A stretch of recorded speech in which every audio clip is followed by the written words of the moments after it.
Park.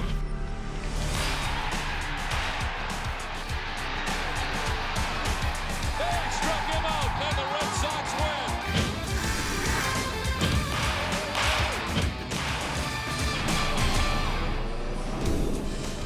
Welcome to Citizens Bank Park in Philadelphia for Game 1 of a 3-game series between the Red Sox and the Philadelphia Phillies.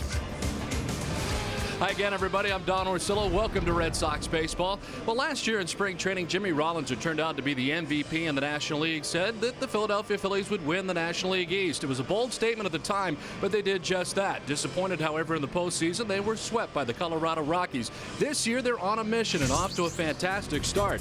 In our leading off segment, brought to you by Firestone, we check out 3 of them. Chase Utley, 22 home runs to lead the majors, elected as the starting second baseman in the All-Star game back-to-back.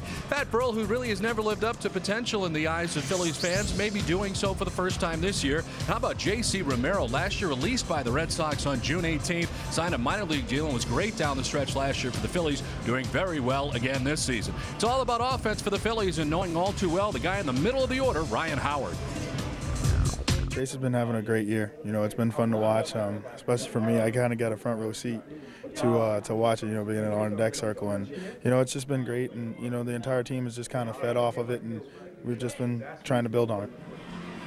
We welcome in Jerry Remy, and Jerry, offense is where we start, but we talk about the Red Sox. So far in June, they've been outstanding. Well, the theme of the night is offense. You highlighted some of the offense of the Philadelphia Phillies, and the Boston Red Sox offense in the month of June has been outstanding. They've played 14 games so far this month, and as a team, they have hit 283, averaging about 6 runs per game. Now, guys like J.D. Drew, the 7 home runs, 5 for Manny Ramirez. So good news tonight. Manny back in left field for the Boston Red Sox. And, of course, Mike Lowell picking up a lot of the slack, hitting behind Ramirez. With David Ortiz out of the lineup, these 3 guys have really carried the ball club. But also other guys starting to get back hot again. You know, Dustin Pedroia looks like he's coming back. Jacoby Ellsbury's been very consistent. This could be a very interesting series here in Philadelphia. This is certainly a hitter's park. You've got 2 great offenses going after one another. And, you know, the pitches in this series are going to have to be right on target, because if not, there could be some very high-scoring games. Should be fun tonight. Cole Hamels going for the Phillies. He's 6-4. The first pitch is next.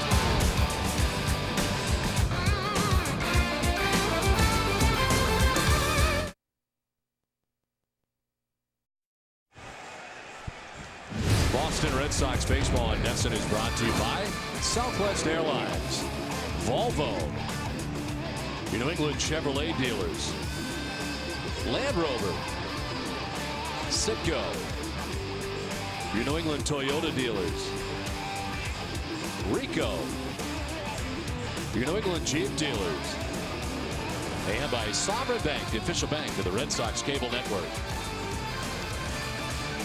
Well, welcome to Philadelphia, where tonight they were expecting rain showers in a big way, but they never came. They had the tarp on the field before the game, and apparently they have missed us and hopefully will for the remainder of the night. There is a chance of precipitation here at Citizens Bank Park in Philadelphia on a beautiful setting. Let's check out the Red Sox visiting starting 9, brought to you by Fight and Experience the Energy. Jacoby Ellsbury leads it off in center field with Dustin Pedroia at second base. J.D. Drew in right field bats third. Manny Ramirez back in the Red Sox lineup in left field.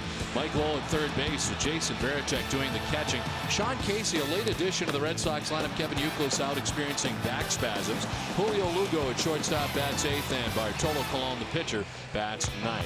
On the mound, the starting pitcher for the Philadelphia Phillies is Cole Hamels. First time he has ever faced the Boston Red Sox. He's making his 15th start. He is 6-4 in the season. Very impressive 3.27 ERA.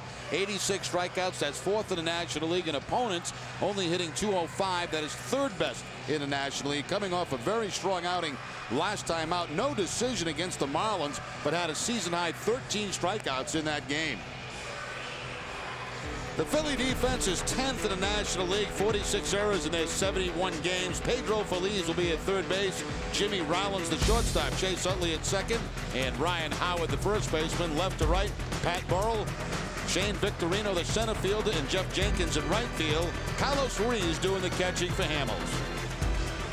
Umpiring crew, Mike Winters has the play call on the balls and strikes tonight. Brian Knight at first base, Hunter Wintelstead at second base, and Marvin Hudson is the umpire at third. We're available. This telecast can be heard in Spanish by selecting the SAP button on your television remote. Enjoy the game. Buenas noches, amigos. It's turned out to be a very nice night in Philadelphia, and a big crowd, as you might expect anytime the Red Sox come to town. And it's a beautiful ballpark. The Philadelphia Phillies call this home. And interleague play, the Red Sox are playing here quite a bit over the last few years. Look at the conditions tonight. 81 degrees to start the game with a breeze out to center field at 8 miles per hour. And there is a chance for thunderstorms and a lot of precipitation at some point during the night as Jacoby Ellsbury takes ball 1 and we're underway.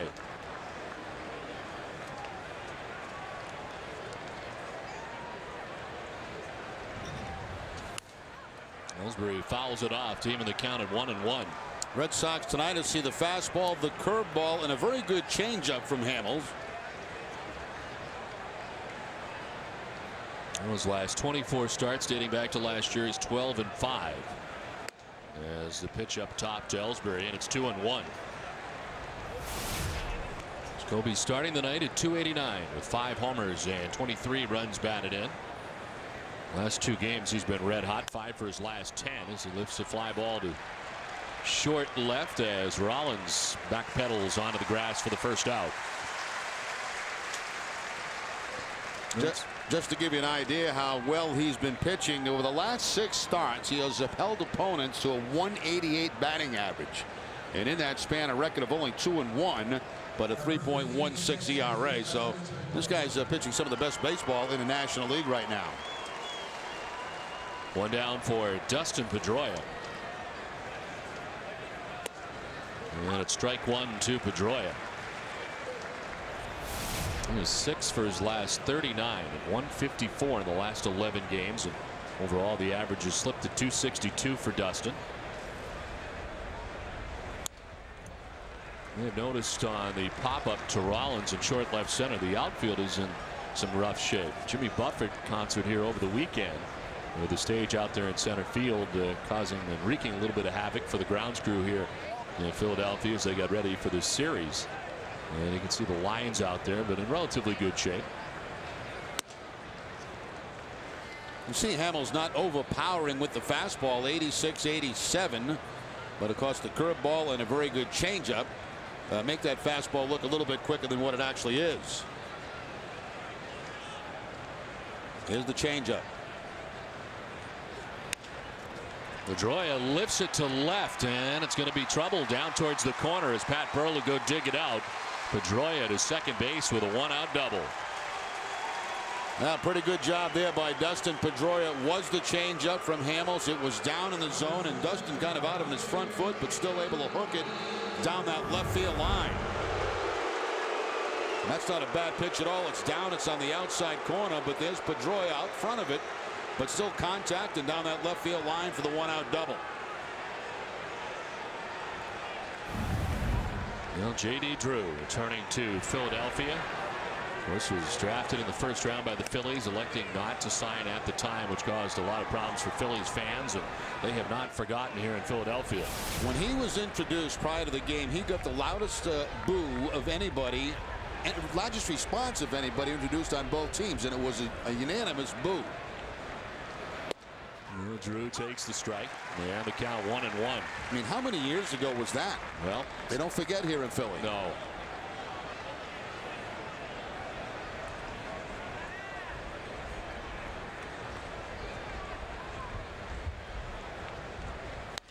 That was in 1997, so what, 11 years ago. 11 years ago. First round pick, 2nd overall, and of course did not sign. Midas reminds me of Boston a little bit.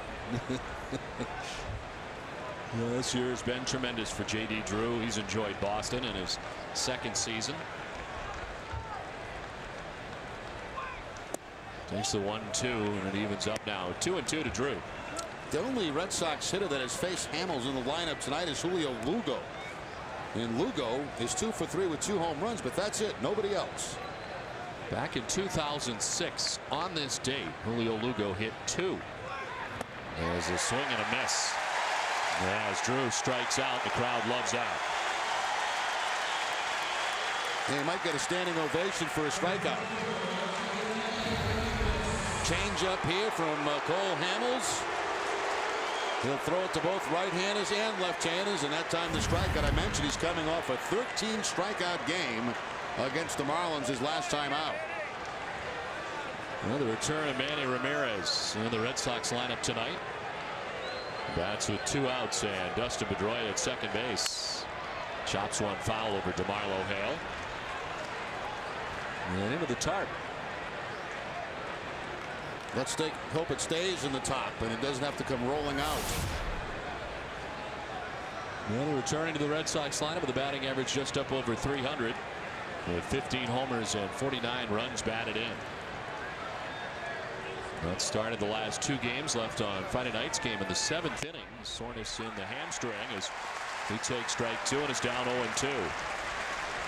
Last action he saw was a pinch hitter on Saturday. And just 1 for 4 so far on the road trip. Always enjoyed interleague play.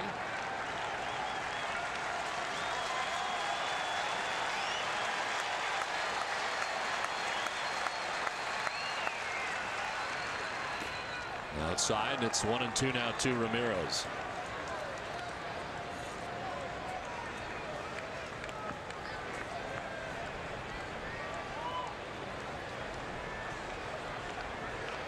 Dustin Pedroia at second base. He doubled. He's there with 2 down here in the first inning.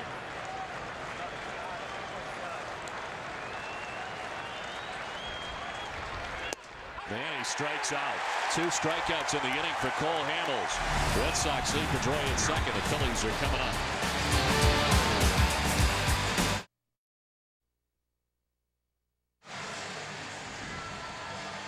Back in Philadelphia, the Red Sox don't score in the top of the first inning. Bartolo Colon on the mound for the Red Sox. 4-1 on the season for the Red Sox, a 3.41 ERA. He picked up his 150th career win last time out against the Baltimore Orioles. In that game, going 6 innings, allowing 5 hits and only 1 earned run. Had a season-high 7 strikeouts in 4 career starts against Philadelphia, a 1-1 record.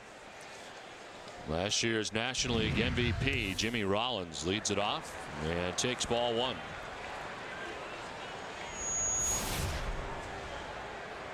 Rollins has hit in 7 straight games against the Red Sox. He hits a .275 overall. He's always done well against Boston, and he drives one to deep right. Into the second deck. Jimmy Rollins hits his 6th home run of the year. And the fast start tonight for the Phillies. They lead it 1-0.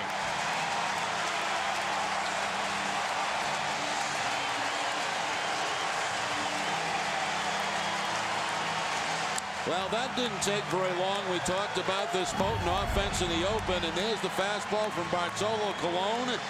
And Jimmy Rollins, that ball middle in, and he just absolutely crushes this.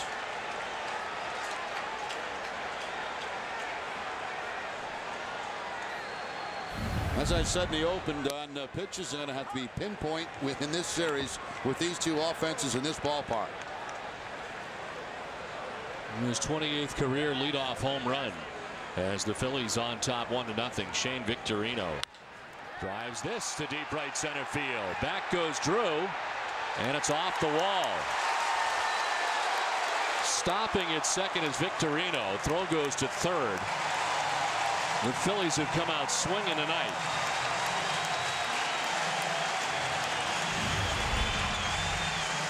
Once again, that fastball was supposed to be away. It stays middle in and finds that scoreboard out in right field. Wise decision by Victorino. He stops at second base. Nobody out in the ball game. You don't want to make that first out at third, and he may have been out on that relay.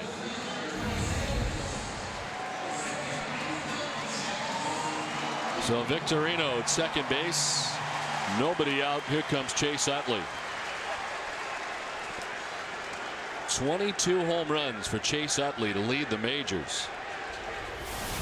But only 1 home run in his last 12 games. Overall 309, 61 RBIs.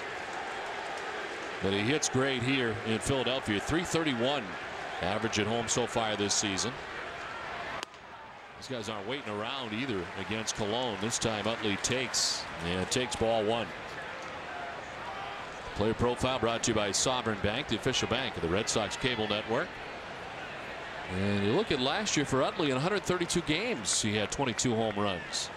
71 of them so far this year, and he's got himself 22 already. There's the pitch in there for a strike, and it's 1-1. Now Colon trying something different, goes to the slider.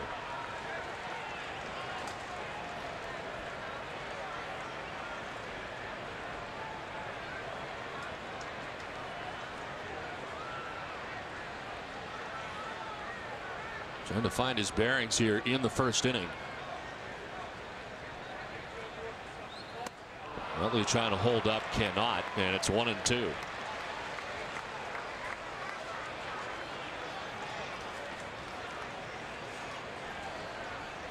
Chase Utley, another guy who's had very good numbers against the Red Sox. 13 games, up over 300. Rollins' numbers also very good. Talking about two of the top offenses in the majors going head-to-head tonight. And the Phillies off to the fast start as Utley with a swing and a miss, and Colon does calm down here as he strikes out Utley for the first out of the inning. Let's check out the rest of the Phillies starting nine, brought to you by Rico. Jimmy Rollins at shortstop, Shane Victorino at center, Chase Utley in second. Brian Howard's the first baseman, Pat Burrell in the left, Jeff Jenkins out in right field, Pedro Feliz at third base, Carlos Ruiz does the catching, and Cole Hamels bats ninth. He's the pitcher. One out, Shane Victorino at second base, Ryan Howard the batter. It has been a quiet season batting average so far for Howard. He checks in hitting at just .217. The power numbers are there. 17 homers, 58 runs batted in for Howard, but just the .217 average.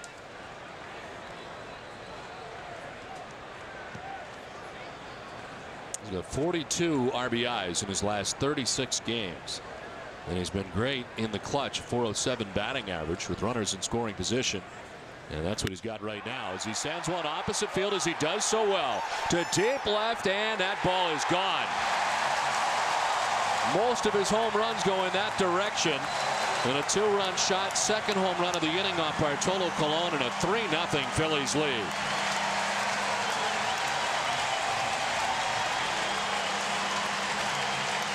Well, the Phillies have sent a very early message to Bartolo Colon and the Red Sox in this series. And that message is, we can hit some home runs. Opposite field, as you mentioned, Don, he has tremendous power the other way, and of course a very short fence out there in left field. And number 18 on the season for Howard.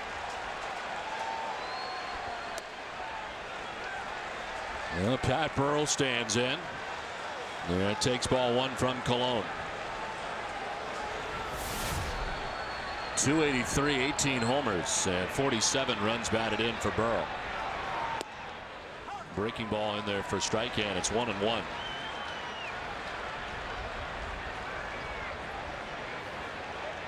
Burrell fresh off a very good trip for the Phillies in which he had 323, had 4 homers, and 7 RBIs in 9 games.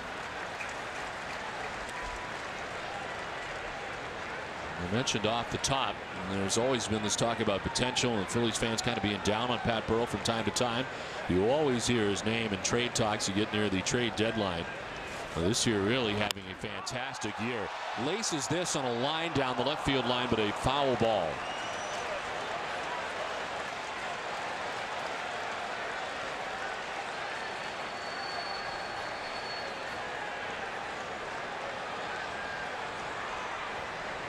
So 2-2, another hard hit ball. Charlie Manuel is under a lot of fire over his tenure here with the Philadelphia Phillies. Last year got his team to the playoffs, seemed to relieve some of that pressure from Phillies fans.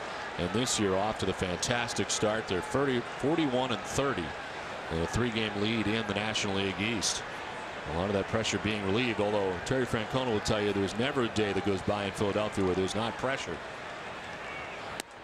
The pitch outside and a full count now. A little easier to come back to Philadelphia these days for Terry Francona as a 2-time world champion. As he said, hard to imagine at the end of his 4-year tenure in Philadelphia. Well, Burrell, who does walk quite a bit, heads down to first base. You see Colon trying to go to a slider there. They've been all over his fastball early in this ball game. All Rollins Victorino, and of course Howard tries the breaking ball there and ends up walking Pat Burrell. Burrell second in the National League in walks now at 57 on the year. And he's at first base, still with just one out, as Jeff Jenkins stands in. 266, 6 homers, 21 runs batted in.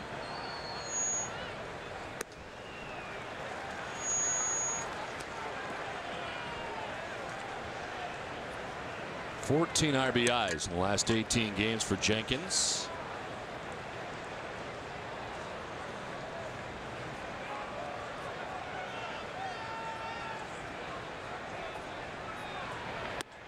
And a pitch up and away as Cologne falls behind now 2-0.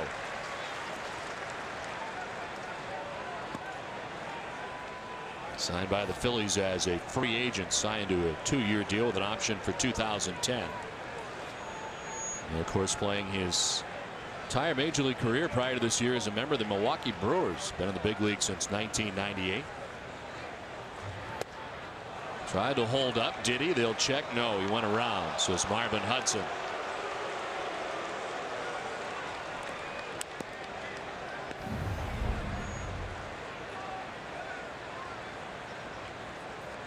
Well, from that angle, looks like Marvin Hudson may have made the right call. 20th pitch of the inning coming from Bartolo Colon, still with just one out. As Jenkins, it's a ground ball softly towards Lowell. He's going to go to second for one, on to first, and no chance to get Jenkins. They do get the lead runner at second and Burrell for the second out of the inning.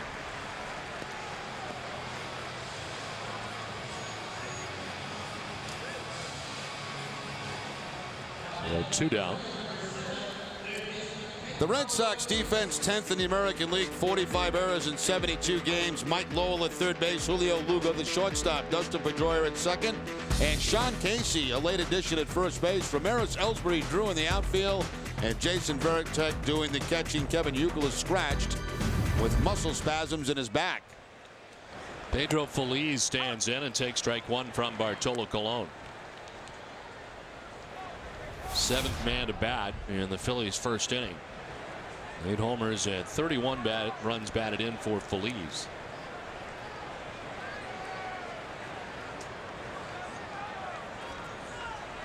Signed a 2-year deal, signing with the Phillies as a free agent. The club option for 2010. Spent his career with the San Francisco Giants until this season. He broke into the big leagues in 2000 with the Giants. You look at this Philly offense, second in runs scored in National League, only behind the Chicago Cubs, second in home runs behind the Marlins. Cologne ahead 0-2. Feliz been remarkably consistent, over 20 home runs each of the last 4 years, and somewhere in the 84 to 92 range as far as RBIs go. Also very good fielding. The third best fielding percentage among third basemen in the National League last year.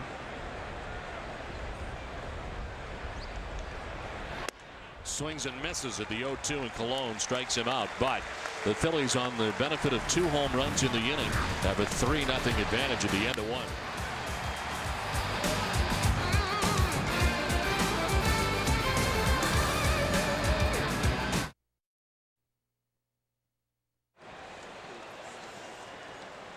Standing room at Fenway Park just got better. Take a tour of the ballpark, have your own private viewing of batting practice for the Monster, then watch the game from the brand new Coca-Cola deck.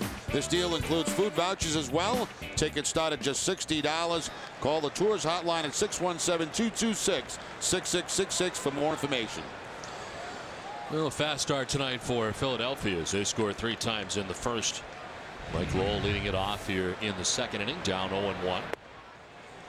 And the pitch inside, missing 1-1.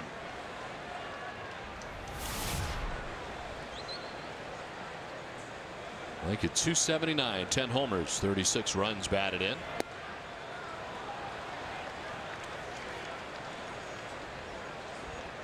It's Lowell, Varitek, and Casey to bat here in the second inning.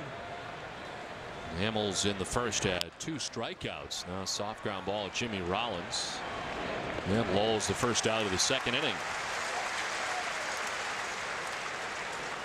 Well, Jimmy Rollins, Don, as you mentioned in the opener last year, made a prediction they were the best team in this division, and so far this year they're the best team in this division. Of course, the biggest disappointment, the New York Mets.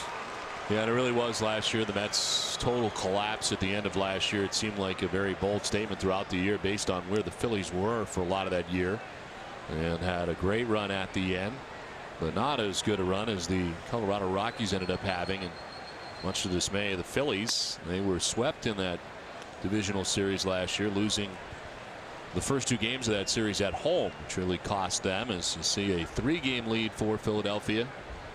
And the Mets 6.5 back, and the daily watch on Willie Randolph, which has got to be tough. If I'm Willie Randolph, you shut your phone off, throw your cell phone away, don't look at the computer. You just, any moment that call may come. What a terrible way to manage, or attempt to manage. Fortunately for Willie, he was able to gain a split in the doubleheader yesterday, which I guess bought him perhaps another day. Here's that very good changeup again from Hamels. 1-2 to Veritek, right back into the glove of Hamels. Better to be lucky than good sometimes, and there's 2 away. Yeah, it's a case there where the baseball found the glove of Cole Hamels. It's the curveball, and Veritek hits it right back up the middle. The glove is hanging low to the ground, reaches up, and there you go. Takes a base hit away. Actually, he looked very much in control of that all the way through. So 2 down, and the most recent addition to the Red Sox lineup, Sean Casey, stands in, as Kevin Youkilis scratched from the lineup just prior to game time with back spasms. So Casey is in there, and he takes strike 1. Great weekend for Casey, as he had the chance to return to Cincinnati, and it meant a great deal to him. Able to tip the cap on 2 occasions over the weekend. He's been swinging the bat well as he comes in 7 for his last 16 over the last 5 games. And hit at .384 since being activated off the DL back on May 12th. Rips this towards right field as Jenkins on the run will have it go off the glove on the diving attempt. Falls down again as Victorino runs it down. And we'll see if Jenkins is all right, as he is slow to get up. What a spectacular effort out there by Jeff Jenkins. I didn't think there's any way he'd get a glove on this. He goes into the dive, and it bounces right out of the glove. Looks like he had it lined up, and it almost ended up toward the heel of the glove instead of toward the webbing of the glove. But when it left the bat, it looked like nobody was going to have a chance at that. Those Phillies fans love outfielders who run into walls, as we know. Aaron Rowan, who is so popular here in Philadelphia, literally ran into a wall in center field and virtually fractured his face a couple of years back. No longer a Philly now, but Jeff Jenkins has been received well so far in Philadelphia, and you can see why. Julio Lugo takes the strike from Cole Hamels. Lugo at .273, no homers, and 14 runs batted in. This is the out you really want in the National League. Have that pitcher leading off the following inning.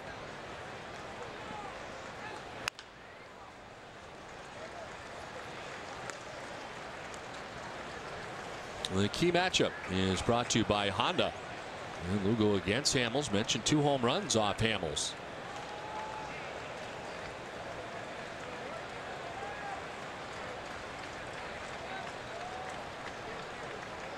Hamels had 2 strikeouts in the first inning.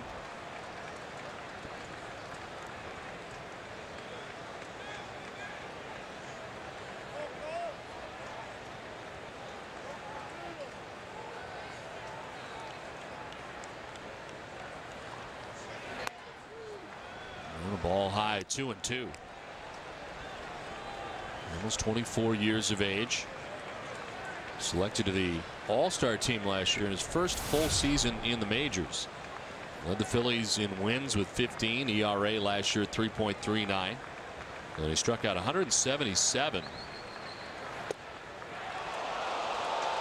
Close pitch, but A ball, according to home plate umpire Mike Winters. And they've got our radar gun adjusted a little bit, and the last couple of fastballs have been 90 plus from Hamels, just missing the inside corner.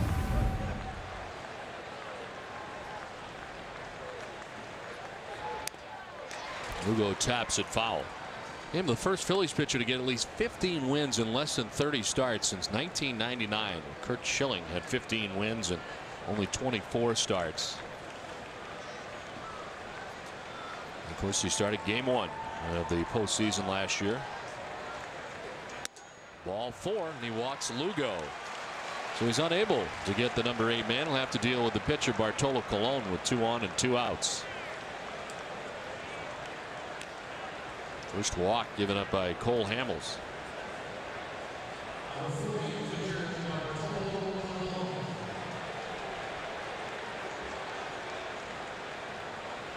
Well, we watched Bartolo take batting practice a couple times at Fenway Park. Looks like he can swing the bat. As he stands in here and takes a hack.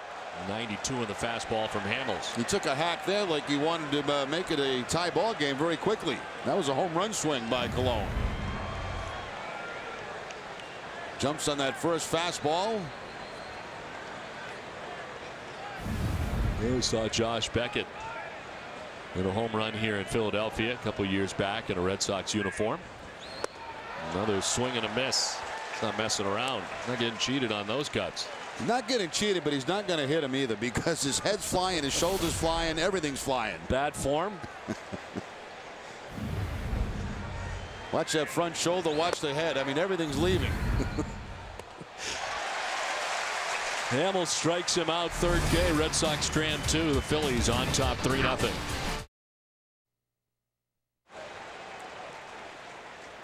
Red Sox fans, remember every game night at midnight to tune in to NESN for Sox in 2. It's the Sox latest matchup in a convenient 2-hour format presented by Ace Ticket, official ticket partner of the Boston Red Sox. Always plenty of Red Sox fans in Philadelphia as the Red Sox and Phillies open up this 3-game interleague series. And a 3-0 Phillies lead. Into the bottom of the 2nd inning, Carlos Ruiz, the catcher, hitting it off against Bartolo Colon. Colon trying to bounce back after surrendering 2 home runs in the 1st inning. Jimmy Rollins solo shot, Ryan Howard a 2-run home run. As Ruiz with a swing and a miss as Colon strikes him out. 3rd K for Colon, 1 down.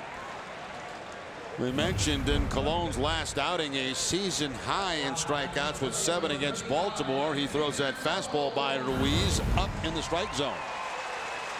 And watch out for this guy. Hamels is a pretty good hitter. He's hitting at 314.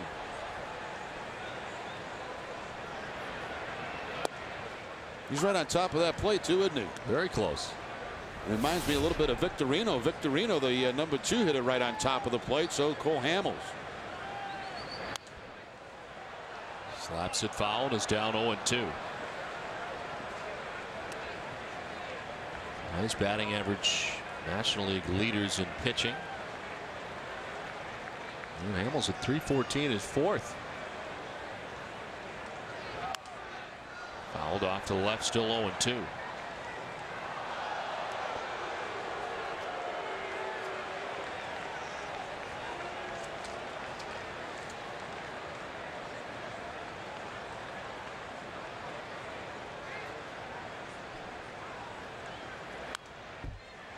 Tough as he fouls off another. I think that's the first time I've seen Veritek or Kevin Cash with the pitcher hitting give a specific location. They wanted that fastball up in the zone. They want to get him to chase, so that gives you an indication they know he's a good hitter.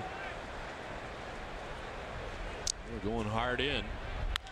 That's knocked down the first base line to Casey, who will just win the foot race. That was close.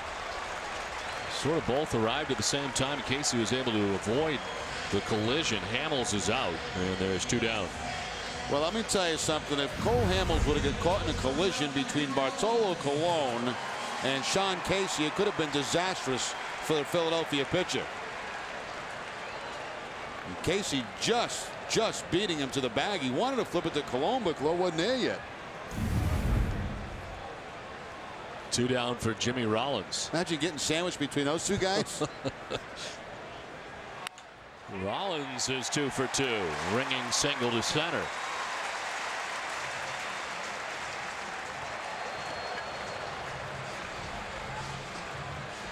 And expect Rollins to run. He's 13 for 13 in stolen bases this season. There's the fastball down and away, and Rollins takes it into center field for the base hit. And Rollins twice swinging at the first pitch that he has seen. He's got a home run and a single now, 2 for 2. And has not been caught as Shane Victorino very close to the plate as he stands upright. Going back to last year, Rollins has 27 consecutive steals. And 13 of those, of course, coming this season. Last time he was caught was last year in August at Florida. It was the longest active stolen base streak in the majors.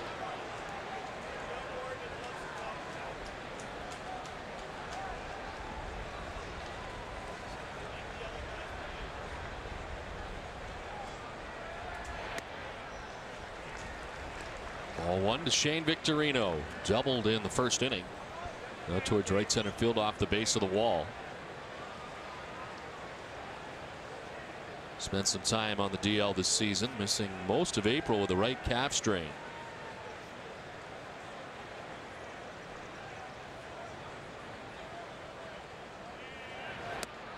Inside and low, and it's now 2-0. Back in the first inning, those Phillies hitters were jumping all over the fastball from Cologne. A couple of changeups here to Victorino.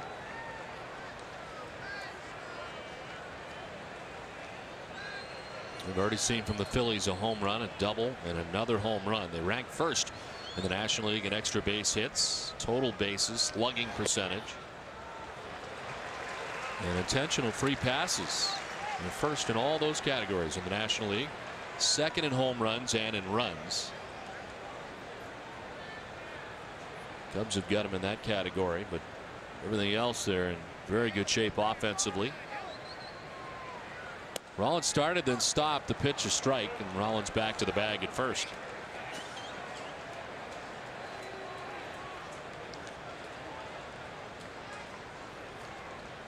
Bartolo got Ruiz to strike out to open the inning. Hamels grounded out. But a 2-out single has Rollins at first.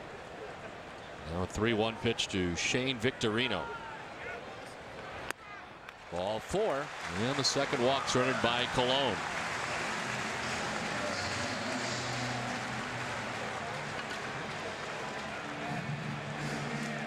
Very quickly, 2 on, 2 outs. In the heart of the order coming up, Chase Utley, who struck out swinging in the first inning.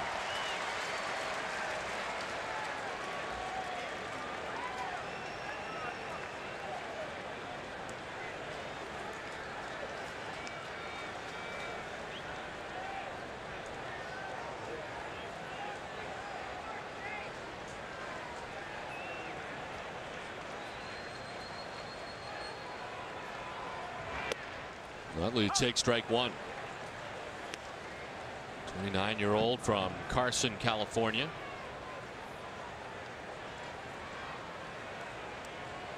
Led all major league second baseman in RBIs last year with 103. Led the National League in hit by pitches last year too. Hit 25 times.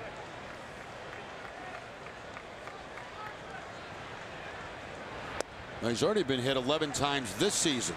He may break that, his own personal mark. He's a 2-time National League All-Star.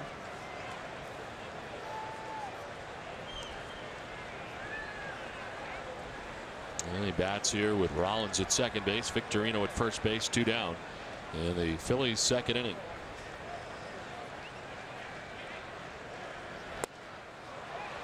Did he go? They'll check no, says Marvin Hudson. And Cologne falls behind 2-1.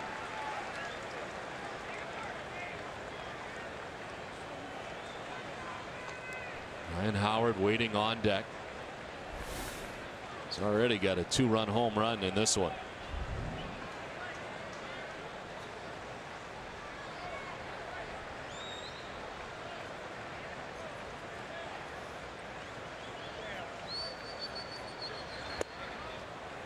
strike, and the count evens at 2-2. Cologne going to the changeup again on a fastball count, the 2-1 count. Tough to tell whether that was a changeup or a slider. It didn't slide very much. There was something off speed.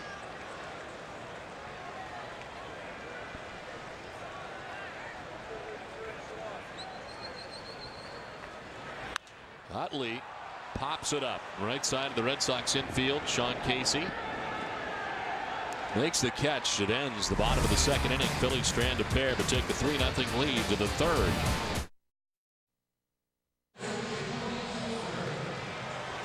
Don't forget, on Wednesday after the pregame show wraps up, Tom Carroll will be signing into NESN.com Playground to chat with you live during the game. Get some questions ready and join TC at the all-new NESN.com Playground on Wednesday live at 1 o'clock.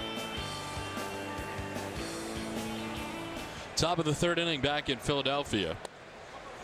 As the top of the Red Sox order, Jacoby Ellsbury leads it off. It's 3-0. Phillies on top. Cole Hamels back on the mound. He's thrown 39 pitches. And the breaking ball missing up top, and it's 1-1. Ellsbury popped out to the shortstop, Jimmy Rollins, in the first inning.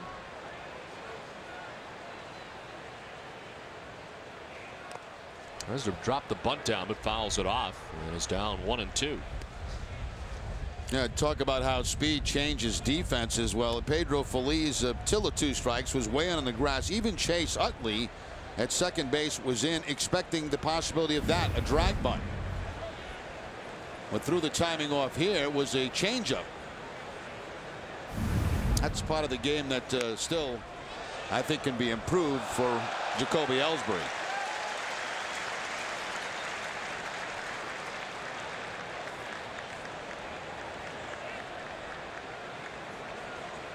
Ellsbury with 2 steals on Sunday, his 10th multi-stolen base game of the year. Leads the majors currently with 33 thefts. So he fouls off another and hangs at 1-2.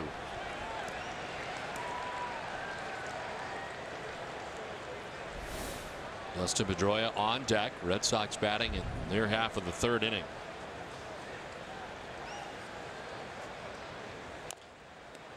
Just a piece. Stay alive. Foul tipping it at the plate. 1-2. He's been successful in stolen bases. 33 of 36. 91.7% success rate. Third in the American League in that category. Of course, was successful in his first 25 tries of his career. In on the hands and popped up. And the catcher Ruiz runs it down for out number 1. Let's check in with Heidi Watney. Heidi. Well, Don, great news for the Red Sox today. David Ortiz's hard cast came off of his wrist, and the pain is for the most part gone. But Terry Francona remains a bit cautious about the return of his slugger. The cast is going to come off today. It probably has. We don't have a medical report yet. That's good news. That means the pain's gone, because they weren't going to take that cast off until it was gone. They can put him in a removable splint, and he can start doing some exercise, some range of motion, which is good news. Ortiz is still in Boston, and now we'll be able to do some rehabilitation there. But one thing is for sure, the Red Sox are going to take his rehabilitation slowly. Don? All right, Heidi, thank you very much, and that certainly is good news. As Pedroia sails one out into center field for a base hit. He's 2 for 2. Been quiet lately, but off to a good start tonight. Yeah, you can see Pedroia starting to heat it up a little bit again. He went through that prolonged slump. He came into tonight's game 4 for his last 13. Now 2 hits, the double and the single. Another nice reception for J.D. Drew. Welcome back to Philly.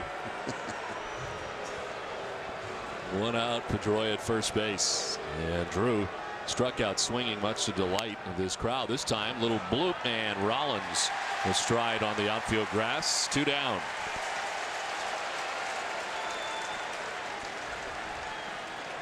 Want to work for the Red Sox? Try out for the intern presented by the Boston Globe and Boston.com. You'll work at Fenway Park and get a behind-the-scenes look at the Red Sox organization. To learn how to apply and for official rules, go to redsox.com/intern.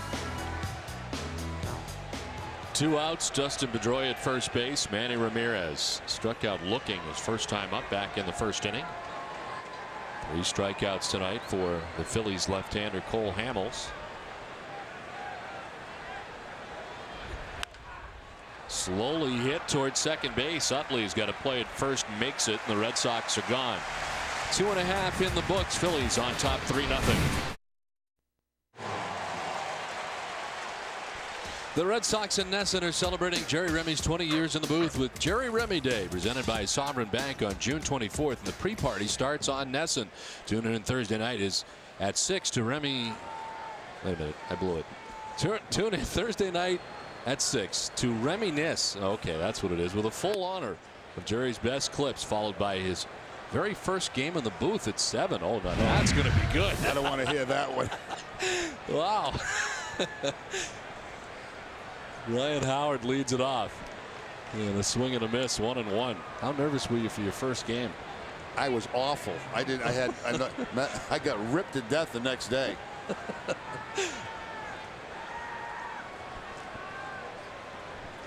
Ryan Howard, a 2-run home run in the first inning.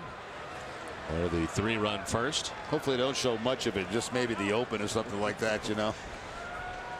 Used to have this fake smile. I didn't know how to smile for the open when I first started, you know, so you had this, like, you know, this big smile on your face.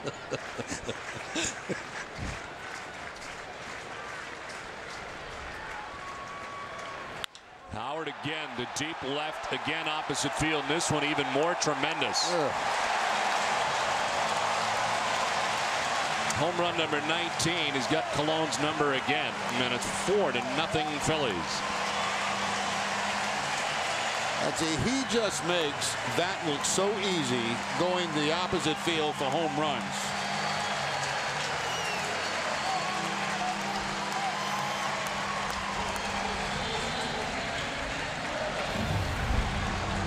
The Amica Insurance pit zone, that fastball at the bottom of the strike zone. Of course, a good low ball hitter, and that swing designed to go to the opposite field.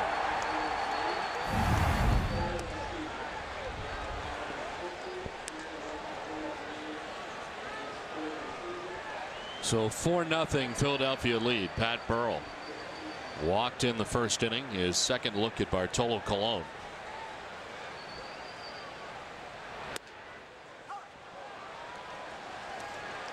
It's been a very good June for Burrell so far. 305 average. 5 home runs in the month of June. Leads the team in on-base percentage, 425. And sends one to shallow center. Ellsbury was deep. Out goes Pedroia, and nobody's going to get it. One hop handled in center by Ellsbury, but not before Pat Burrell's on for the second time tonight.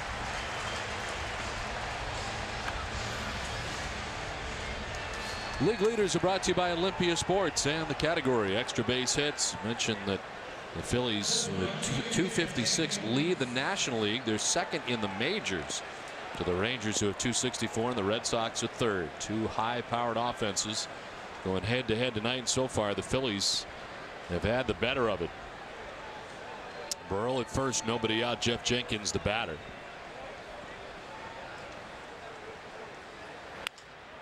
Line caught by Lugo. He was first to look, but no chance at the double play, and there's one down. You know, I look at left field here. It reminds me, obviously, without the wall of Fenway Park, and you know, you watch that stroke of Howard going to the opposite field. It's very similar to Fenway. The dimensions are deeper, but the fact is, a lot of those balls like that one that Howard just hit might have been off the wall of Fenway. Here, it's a home run. I mean, this is a great ballpark for a left-handed power hitter who can go the other way. And we've seen that time and time again with Howard. Well, 2 of them tonight. The 2-run shot and the first solo shot to open the third. All part of a 4-0 Phillies lead with 1 out in the bottom of the third inning. Burrell at first, as Pedro Feliz takes ball 2. Feliz struck out swinging in the first inning.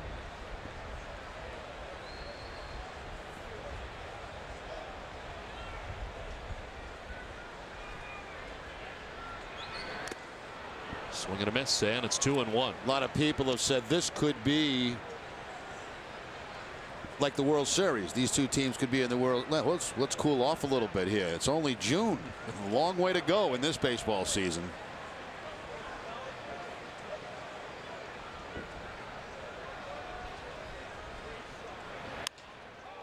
Fly ball to left center. Ellsbury there to make the catch for the second out of the inning. And Pat Burrell back to first, 2 down. Yeah, well, this guy's one of them. He's one of them. Cool down, says the Rem Dog. Well, you know, I mean, it's certainly a possibility. They're two very good ball clubs, but as far as I know, we're not at the All-Star break yet. A lot of baseball left to be played, and a lot of good things and bad things can happen in that time. Game 73 on the schedule for these managers. Terry Francona, Charlie Manuel. Manuel, of course, managing the Phillies in the National League East Division champion last year. The dive in center. Ellsbury able to make the catch, diving forward to make the grab, and Rob Ruiz of a hit. Home run by Ryan Howard to begin the inning has the Phillies on top 4-0. FW Webb is proud to be the official supplier of plumbing, heating, and cooling supplies for the Boston Red Sox. To learn more about how FW Webb can help you, contact your local professional contractor or visit fwweb.com. FW Webb, we've got it. Kevin Youkilis out of the Red Sox starting 9 tonight with back spasms, listed as day-to-day, and was in the starting lineup right up until before game time. Late switch. So Youkilis out of the lineup tonight. Hopefully back tomorrow as Mike Lowell leads it off here in the 4th inning. Grounded to short. First time up. This time pops it up. The shortstop Jimmy Rollins gives way to Burrell, and the left fielder puts it away for the first out. Tell you one thing, Cole Hamels doesn't waste any time. He's one of those guys that gets the ball. He's right back on the rubber and ready to go. Well, he's 50 pitches deep in 3 1/3. As the Red Sox captain digs in, Jason Varitek. Line back to the mound, and Cole Hamels made a nice catch. And his first at bat back in the 2nd inning.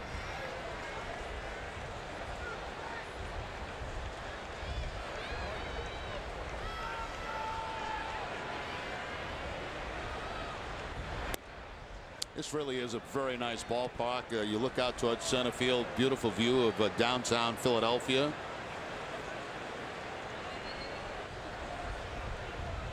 Really great sight lines from all over this ballpark as a fan.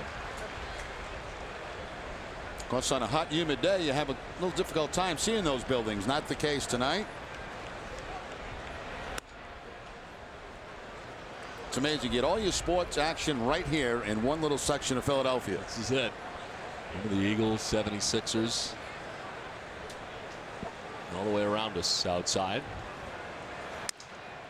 Broken bat pop up on a little one hopper to Ryan Howard. He puts it away, and Varitek's retired, 2 down. Boy, he really gets jammed big time there on the fastball from Cole Hamels. Gets it in the hands, just a little bloop to first base.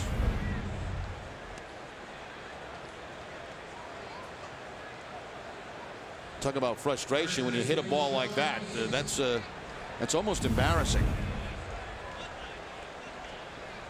2 down for Sean Casey, who has one of the Boston hits. The Red Sox with 3 hits in the game. Casey had doubled in the 2nd inning.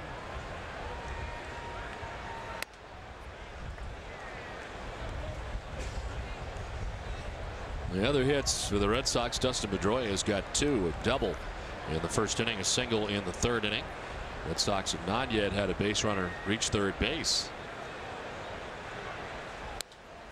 Rip foul back into the seats.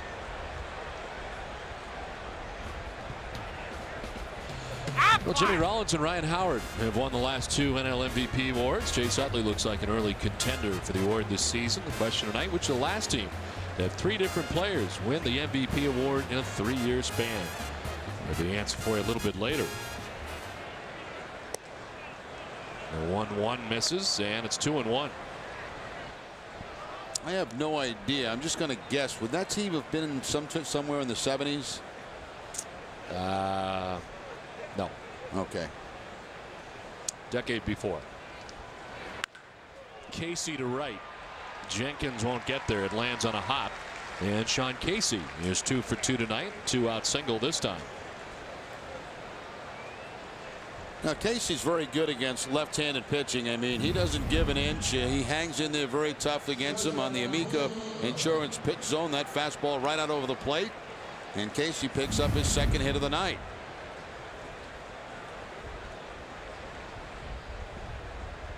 So a 2-out base runner for the Red Sox. Julio Lugo, the batter, walked his first time up. The only walk so far given up by Hamels. Lugo drives one to deep left field, and it's off the wall. Pat Burrell gets it back in as Lugo into second base with a wall ball double. Told you he had 2 home runs off Cole Hamels in the past. Nearly hit one out this time, but it's a double with 2 outs. Yeah, now he's 3 for 4 in his career against Hamel, and that third hit was almost a home run as he plants it off the wall. Again, not a very high fence out there in left field, and Julio Lugo just missing a home run.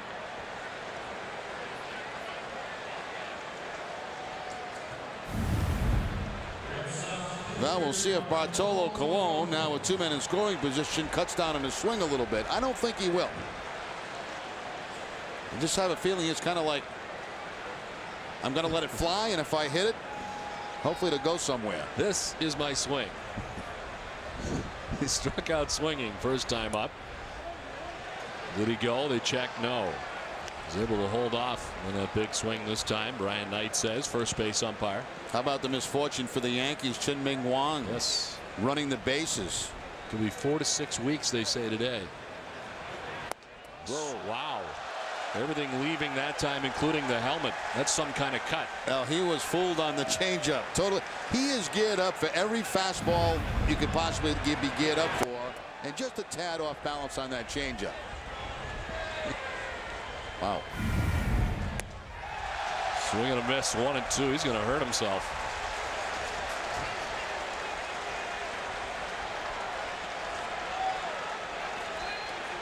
If you have a connection on one of these. The 1-2. Malone strikes out. Everything was leaving, and so was he.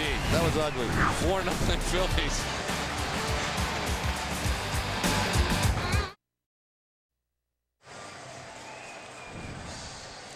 Picnic in the Park, which benefits the Red Sox Foundation, will be Sunday, June 22nd at Fenway Park immediately after the game.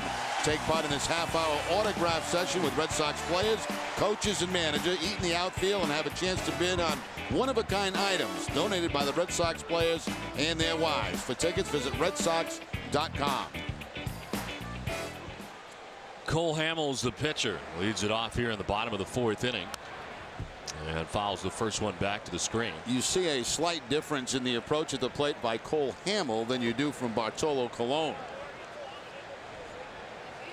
He's actually got to follow through and everything.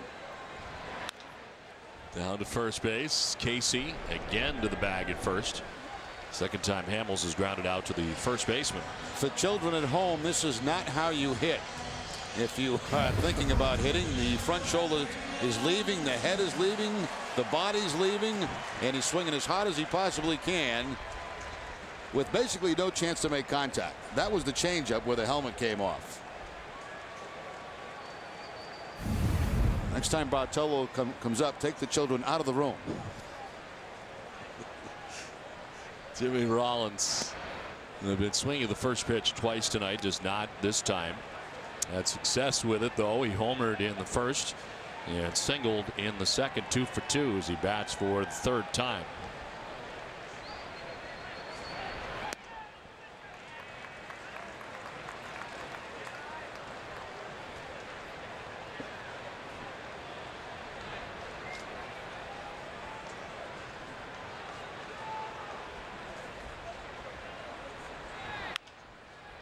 Rollins fouls it off, and it's 2-1. Not only was he the MVP last year, also won a Gold Glove.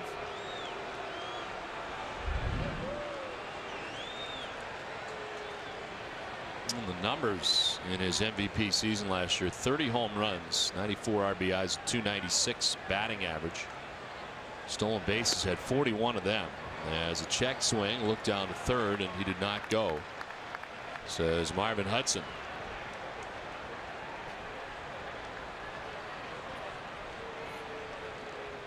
Played every game for the Phillies last year, all 162. And a swing and a miss.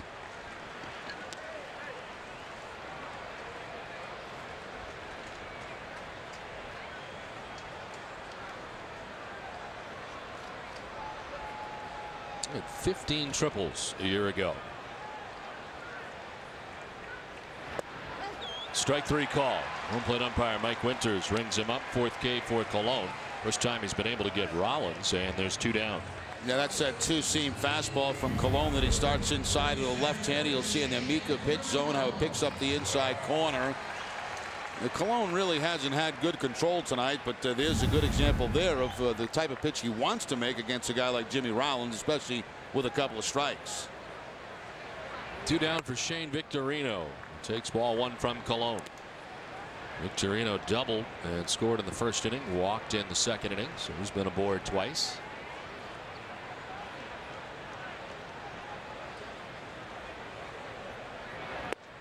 I talk about not having good control. It's not as far as walking people. That hasn't been the problem, but he hasn't been able to pitch to the spots and locations that he'd like to.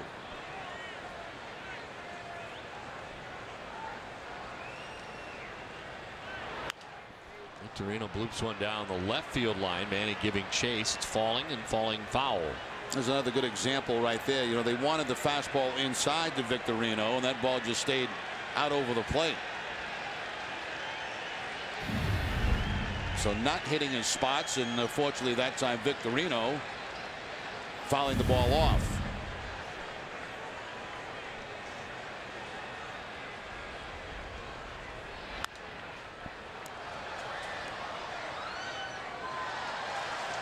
Well, Shane Victorino really made Aaron Rowan expendable as he came up through the system. The Rule 5 draft from the Phillies. And it was the Phillies opening day right fielder last year to start the season. Set career highs for him last year. Very good year. Ended up with 12 home runs.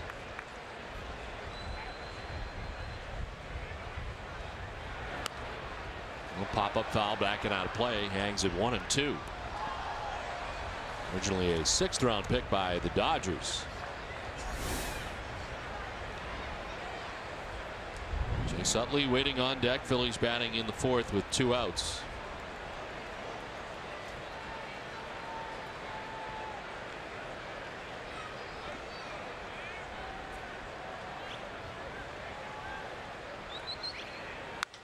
To right field.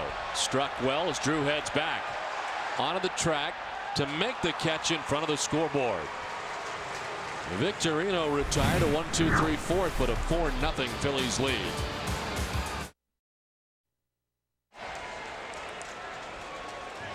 Tomorrow night at 5:30, don't miss the Globe 10.0. Bob Ryan will be joined by Mark Spears to run down the 10 hottest topics of the day, including Game 6 of the NBA Finals at the Garden tomorrow night.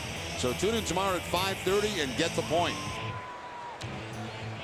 Top half of the 5th inning. Red Sox trailing in the game 4-0 as Ellsbury grounds one foul outside first. Red Sox with their first threat in the 4th inning. They had runners at 2nd and 3rd with 2 outs, but Cologne struck out.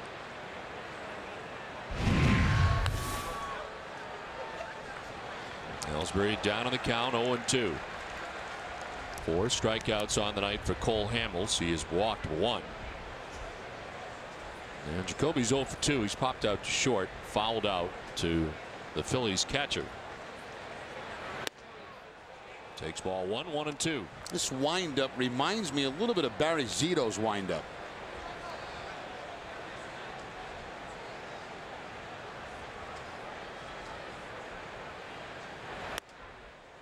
Stays in tight again. Like Zito, right over the top with all of his pitches and a very good curveball. He's had much more success though than Barry Zito in the National League. He's also less expensive. On the ground to third base, Pedro Feliz in time to get the speedy Ellsbury. 1 down.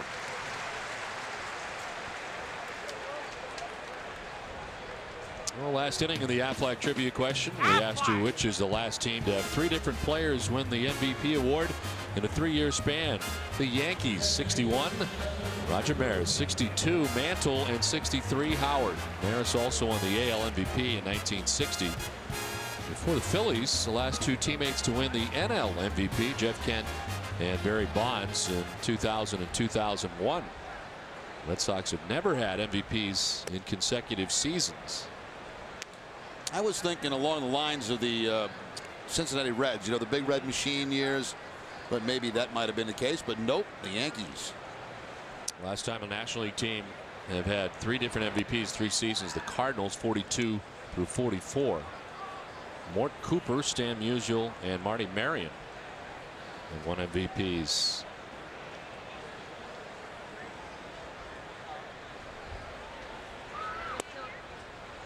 Dustin Pedroia is 2 for 2 in the game, a double in the first, a single in the third. And he's got 2 of the 5 Boston hits tonight.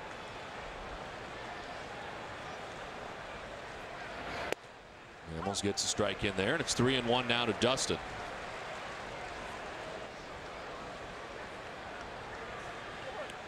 Red Sox left a runner in scoring position in the first inning. They left a runner in scoring position in the second, and 2 in the fourth, as Pedroia sends one to deep left field. Pat Burrell back, looking up, it's gone.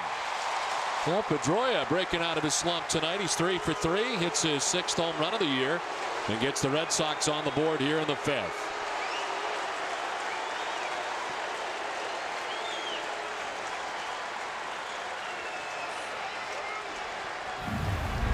Well, home runs the theme in this game tonight. A high fastball from Hamels about let high to Dustin Pedroia.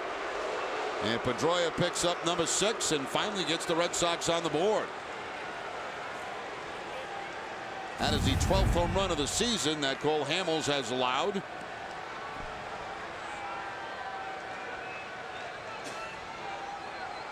Plus, if you pitch in this ballpark as your home team, you're going to give some bombs. There's no question about that. Well, Dustin Pedroia has a 3-hit game already tonight. It's the 7th time this season he's had a 3-hit game. And 3 for 3 tonight. J.D. Drew 0 for 2. Speaking of home runs, Don, Brett Myers, who's made 15 starts, has allowed already 20 home runs in the season. Wow.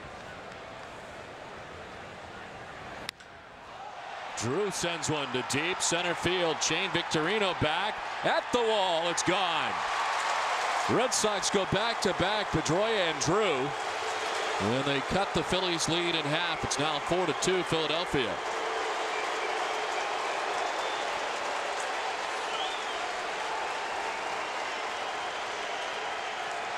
What is that, the 8th home run now for J.D. Drew in the month of June? He gets the fastball from Cole Hamels to the deepest part of the ballpark.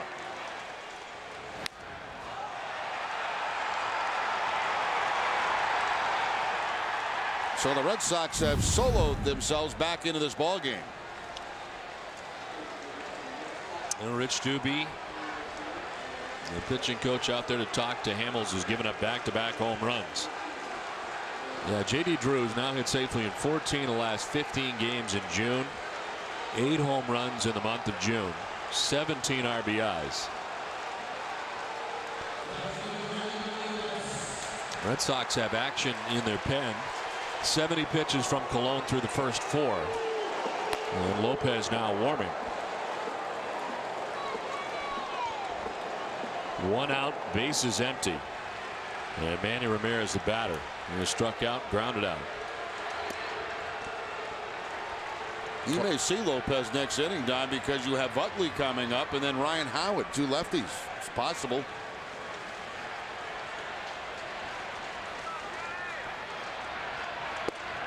Then a half-hearted swing. Evens it counted 1-1. Some rather ominous looking clouds are coming over as we speak. There is a chance of precipitation here tonight. Expecting thunderstorms in the area. In fact, they're supposed to arrive before the game. Those would be them.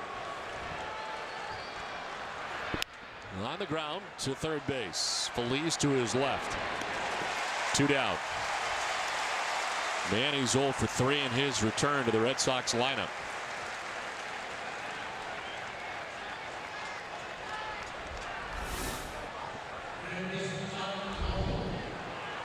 So 2 down, and Mike Lowell coming up.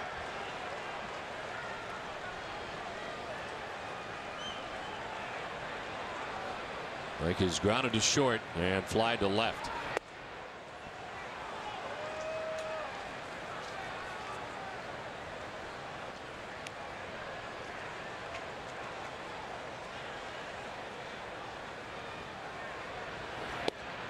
A strike evens it counted 1-1.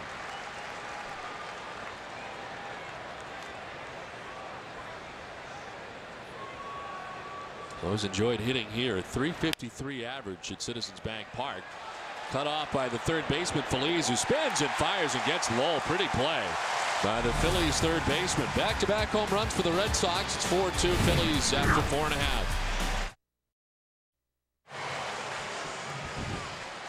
Visit the official online shop of the Red Sox at redsox.com. Browse the largest online selection of authentic team gear, including clubhouse caps and t-shirts, jerseys, collectibles, and more. Shop the redsox.com shop.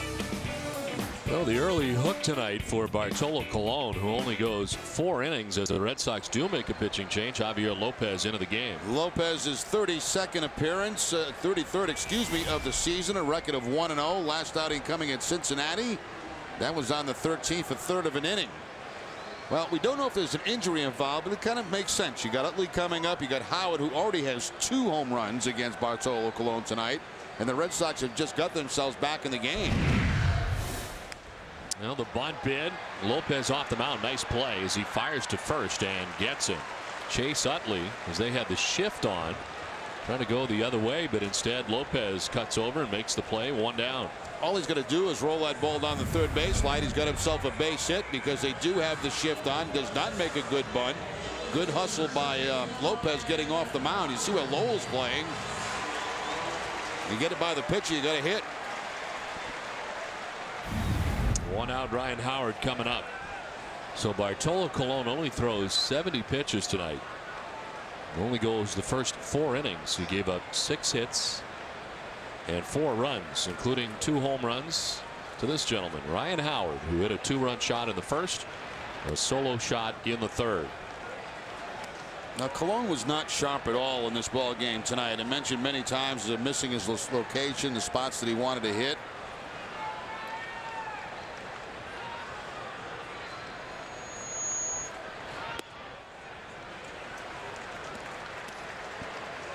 Lopez falling behind 2-0.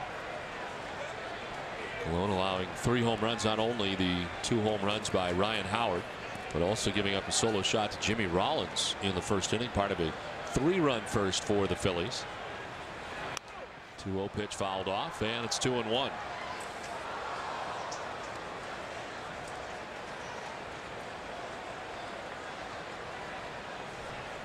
Well, Howard, in 26 at-bats against the Red Sox, had just 2 home runs. But tonight in 2 at-bats has 2 home runs. Swing and a miss, evens the count at 2-2. Red Sox into that shift for Howard, although he's more apt to go the other way with a home run ball, as we've seen in the past. Pull in the infield and pretty much straight up in the outfield.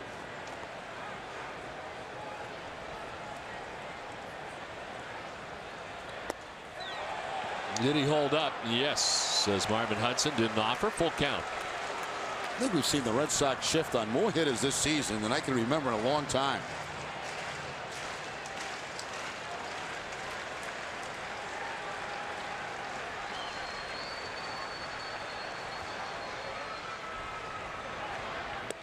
Swing and a miss, and Howard strikes out. So a nice job by Lopez of the first 2 batters that he faces here in the 5th.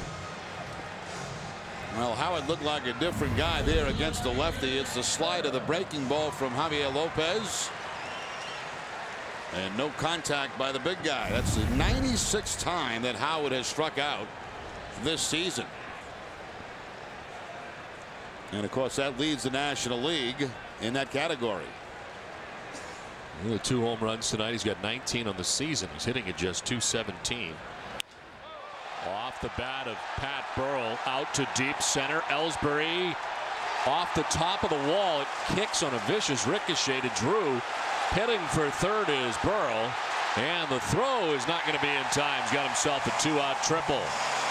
Didn't miss getting out of here by very much. Back by the 409 marker and off the wall. Legs out a triple.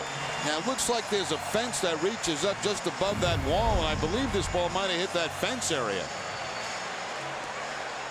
But again, when on contact, I didn't think the ball was going to travel that far, but it certainly did. Back to the close to the 409, and J.D. Drew had to back it up by the time he gets it back in.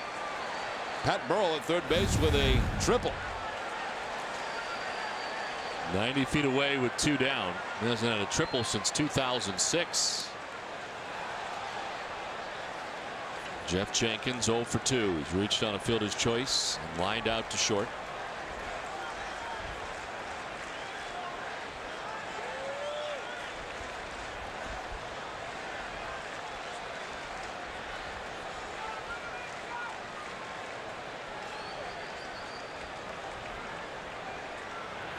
Swing and a miss, and it's 0-2.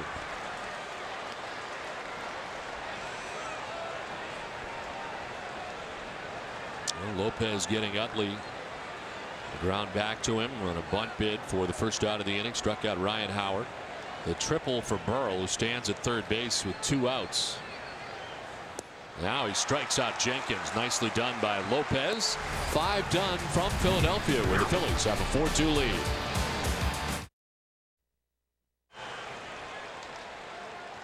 Tomorrow night, don't miss Olympia Sports presents the Boston Globe pregame show with Tom Caron, Dennis Eckersley, and Heidi Watney. They'll preview the battle of the lefties, John Lester against Jamie Moyer in Game 2 of the series. On Wednesday, Eck will examine the best 3-4 combinations in the majors, and then on Friday, revisit the 2004 World Series against St. Louis as the Cardinals come in for 3 this weekend. All coming up this week, only on NESN. It's a 4-2 Phillies lead. Cole Hamels back on the mound. He's thrown 84 pitches as he works here in the 6th inning. 6, 7, and 8 for Boston. Varitek, Casey, and Lugo. And then the pitcher spot expected here in the 6th. Gave up back-to-back solo shots last inning to Pedroia and Drew. A 1-1. Let's go downstairs to Heidi Watney. Heidi. Well, Don, I just received word from the Red Sox that Bartolo Colon left the game with back stiffness. That is why he came out of the game so early. Don. Okay, Heidi, thanks very much. Yeah, just the 4 innings and 70 pitches. He was ineffective. And you wonder, Jerry, if he may have done it on one of those swings, maybe something at the plate. Well, I'll tell you what, it's quite possible, Don, because, there were no signs coming into the game of any back problems at all. And of course, we saw him kind of unglued in about 3 or 4 or 5 swings tonight. It's possible it could have happened there. The fact is, it didn't actually turn out that bad for the Red Sox, in my opinion, because you had that part of the lineup coming up that had tore him up, early, especially Howard with 2 home runs, and Lopez able to get the job done and shut him down at least for an inning.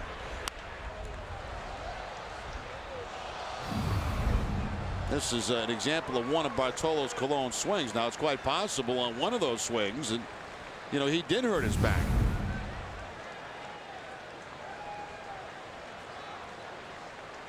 Payoff pitch to Varitek, and he grounds it towards Rollins at shortstop. Step to his left. Varitek's retired for the first out of the 6th.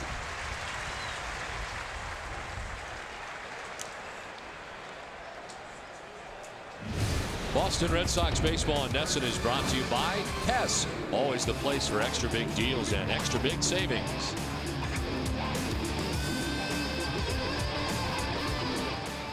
One out, top of the 6th inning. Sean Casey coming up. It's been a problem for Cole Hamels so far tonight as Casey doubled in the 2nd inning, singled in the 4th. He's 2 for 2. I remember, Don, we were back at Fenway, and the Red Sox pitchers were taking batting practice. We were watching them, and Colon was he was pretty good, actually. He was, very controlled swing, just trying to make contact. All of a sudden, he gets in a game. It's like, I want to hit one over that Philly sign on the scoreboard. Well, he'd given up the 3 runs in the first, and he was trying to make it even again as he came up with 2 on. He was trying to tie the game to help things out. Casey's retired, 2 down.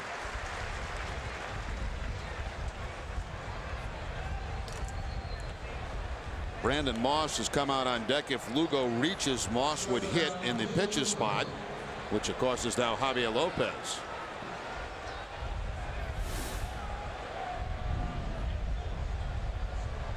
Lugo's been on base twice. He walked in the second, doubled in the fourth. The wind has picked up here pretty significantly in the last couple of minutes. Feels like rain's on the way.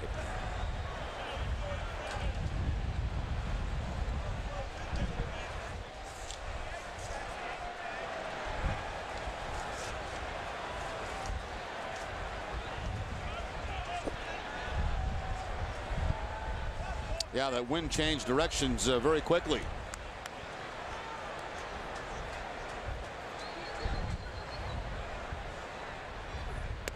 Lugo takes strike 1 from Hamels. Pitching line is brought to you by Nissan. 93 pitches now for Hamels through 5 2/3.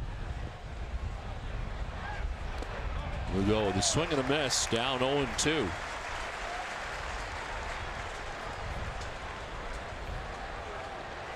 Red Sox have had at least 1 base runner in every inning. They left 6 men on through the first 4 before they came through with 2 runs in the 5th.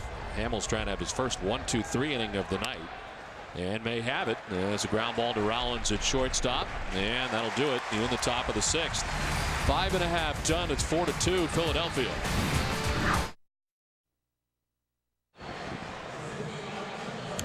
Tonight after our Red Sox coverage, tune in to NESN for Sports Desk with Hazel May, presented by FW Webb, home of Frank Webb's Bath Centers. You'll get a complete preview of Game 6 of the NBA Finals between the Celtics and Lakers tomorrow night at the Garden, plus all the highlights from Torrey Pines as Tiger Woods and Rocco Mediate went 19 holes in the U.S. Open playoff today in San Diego. All this and more coming up tonight after our Red Sox coverage. 4-2 Phillies on top as we head to the bottom of the 6th inning. This call to the bullpen is brought to you by New England Ford dealers. Mike Timlin into the game for the Red Sox. A little more consistent work recently for Timlin, making his 24th appearance. His last coming the 15th, which was yesterday in Cincinnati. Pitched an inning, had a couple of strikeouts. Don, I think this ballpark's a better hitter's park than Cincinnati. Yeah, I think so too. And we've seen it's like anything in the air has got a chance. It really does. It has that feeling. Well, to be Pedro Feliz to lead it off. Just joining us, Bartolo Colon pitched only 4 innings tonight. Told that Heidi Watney found out, left with a bit of back stiffness in this game after throwing 70 pitches in the first 4 innings. He's on the hook as he departs. So the Red Sox in that bullpen earlier than they anticipated. Lopez works the 5th. Here's Timlin for the 6th inning. And Pedro Feliz has his 3rd at bat of the night. He's 0 for 2. That's interesting now because Daisuke Matsuzaka, I don't know if weather permitted, but he was supposed to pitch in a game tonight. And they are currently in a rain delay from what I understand. That was at the AAA level. So he's supposed to come back and pitch for the Red Sox this weekend if everything goes well tonight, which everybody expects it will. Now with Colon, if the back is bad, Justin Masterson, who we're going to see also in this series, talked that he's going to go back down after that start. If his Colon's back's bad, you may see Masterson stay here. And that's something they probably won't know till for the next couple of days as far as Colon goes. I mean, you see how he reacts tomorrow when he gets to the ballpark and whether he's maybe able to do his work between starts. Masterson scheduled to pitch in the final game of the series Wednesday afternoon. It's another young right-hander, Kyle Kendrick. A leadoff walk allowed by Timlin here in the 6th inning to Pedro Feliz. Colon had walked 2 in his outing, so it's a 3rd walk allowed by Red Sox pitching tonight. I guess my point is that, you know, they always try to get Francona or any manager to say, oh, what's going to happen now in this guy? Well, you don't know what's going to happen. Anything can go wrong at any particular time as far as the injury goes, and it's just about impossible to predict what rotation is going to look like in a week or 2 weeks. That's why it was amazing a couple of years ago when the Red Sox went to spring training with 8 starters. They kept asking Terry, what are you going to do? What are you going to do? And by the end of that year, the Red Sox, by virtue of a trade and some other issues, sending some different pitchers different directions, Bronson Arroyo, one of those guys, all of a sudden you didn't have anybody to start games because of all the injuries. You just never know. And as they found out that year, you could never have enough pitching, and that certainly now has been taken care of. The Red Sox pitching depth has been amazing so far this season. Yeah, and they'd still probably like to have about 4 more too, just for the heck of it. You know, just for good measure. Yeah, we'll figure out how to keep them happy.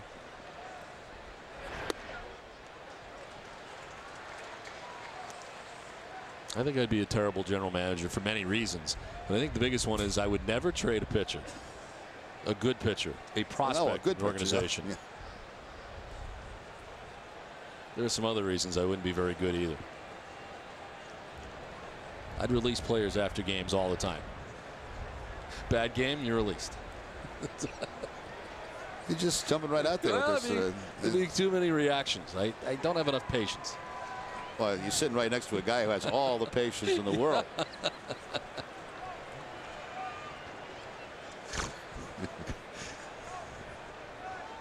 Carlos Ruiz is 0 for 2. He struck out and lined out. So in other words, your confidence level in players would not be, you would not be very patient. Just won a bad game and see you later. I would not be Terry Francona, who stays with players when they're in slumps. Well, now what are you managing now? Or are you general manager? I would be a little bit of both as a general manager. I'd be making most of the decisions. Huh, boy. I don't think there's any threat of that happening. Lined into left field for Carlos Ruiz. Got a base hit. And it's first and second against Timlin with nobody out. Timlin working to the bottom part of this batting order, but 2 men reach the walk, and now Ruiz picks up the base hit and a fastball down and in. So that brings Cole Hamels to the plate. We know he can swing the bat, but I'm sure he'll be bunting in this situation, trying to advance a couple of runners with nobody out. If he doesn't, Don will release him after the game. Hit on the grass at third is Lowell.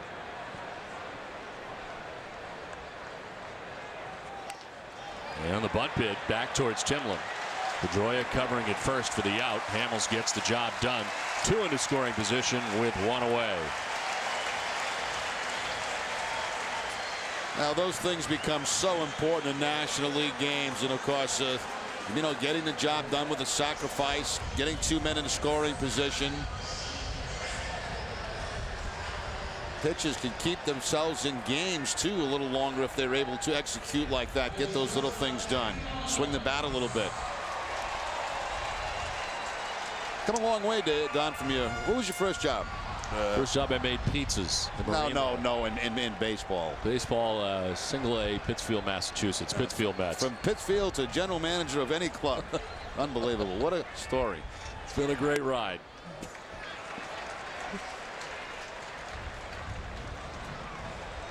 Jimmy Rollins is homered in the first. He singled in the second and struck out in the fourth.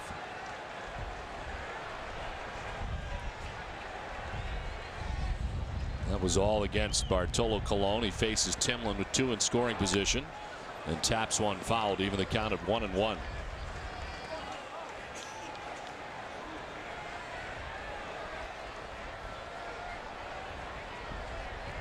Walked for Feliz to begin the inning.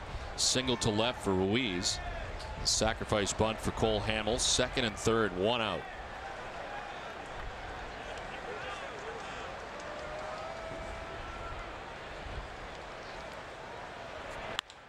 Lined into right field, a base hit.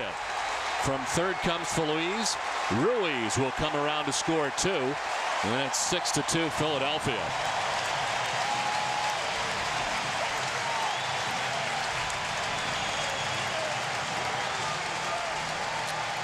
Well, the sacrifice pays off. 2 men get in a scoring position. Rollins picks up his 3rd RBI of the night. Fastball was supposed to be inside. The ball stays away. Rollins hooks it. 3 hits on the night, 3 for 4, 3 runs batted in.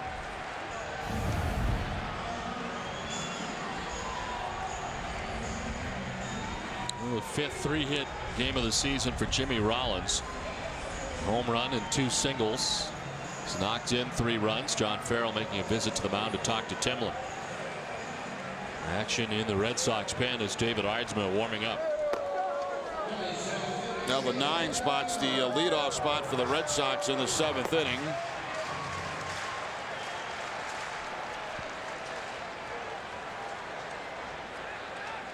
Shane Victorino has been on twice tonight. A double in the first. He walked in the second. And then flied out to right field deeply in the 4th inning, sending Drew to the track.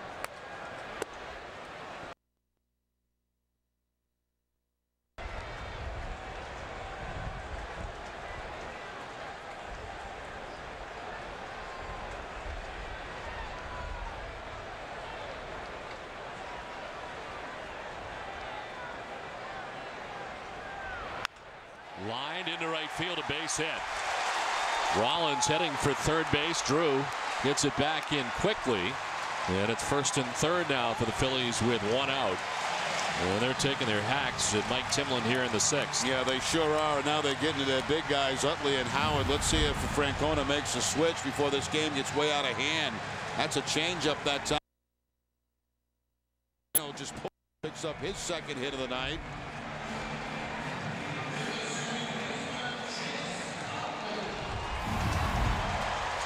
First and 3rd, 1 down. Chase Utley has had a quiet night.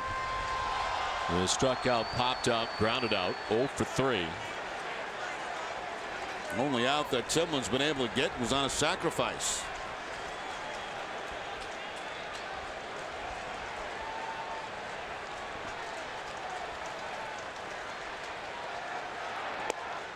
Utley takes ball 1 from Timlin.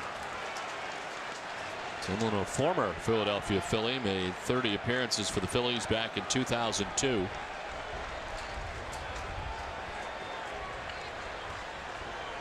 First and 3rd, 1 down. 2 runs already in. Victorino at first base with 13 steals on the season. Check swing grounder towards shortstop. Lugo to second. They get 1 there, but that's it. And the run scores. From 3rd, Rollins is in. It's 7-2 Philadelphia.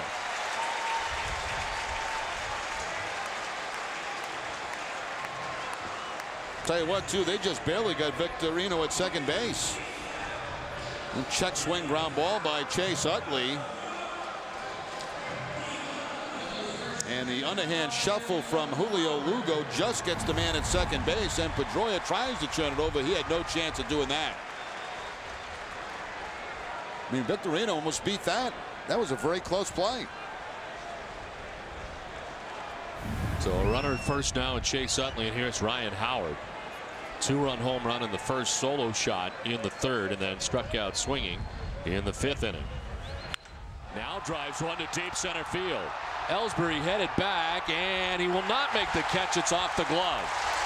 Around from first base comes Chase Utley. He's going to score. The throw to third base is not in time. It's an RBI triple for Ryan Howard, and an 8-2 Phillies lead. And Timlin is not fooling anybody here in the 6th inning. Oh, how many times in a game will you see Pat Burrell and Ryan Howard both have triples? This was like a knuckleball being hit out to center field by Jacoby Ellsbury. He had to quickly go to his left. That change in the wind direction, was playing with it, and right off the tip of the glove. And from there, Howard, the head first slide into third base for the triple. He's got 3 hits, 4 RBIs on the night, and now Pat Burrell takes ball 1.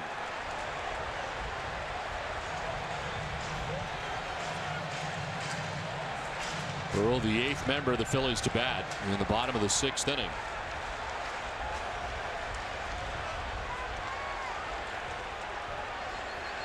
Ryan Howard's 2nd triple of the season.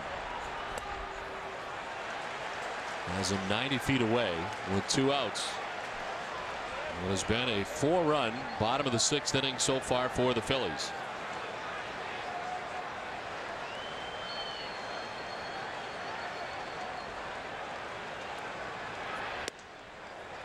Ball 3, 3-0. Now this got away from the Red Sox in a hurry. They closed the gap to make it a 4-2 ball game, but 4 big runs here in the 6th inning off Timlin.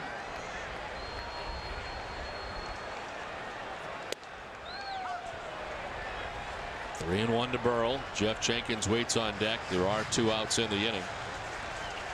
Red Sox had scored twice in the top of the 5th to cut the Phillies lead in half, 4-2, but now it's 8-2.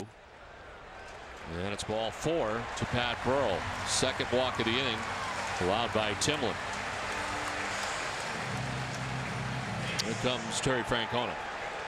And he's going to make a double switch as he goes to the home plate umpire. Lugo was the last out of the inning, so you probably see Cora go in a shortstop. Lugo come out. Seems like a little bit too late for this move, doesn't it? Sure does. So Cora to shortstop. Francona to the mound. Aardsma will be coming on for the Red Sox. Pitching change from Philadelphia, where the Phillies have an 8-2 lead.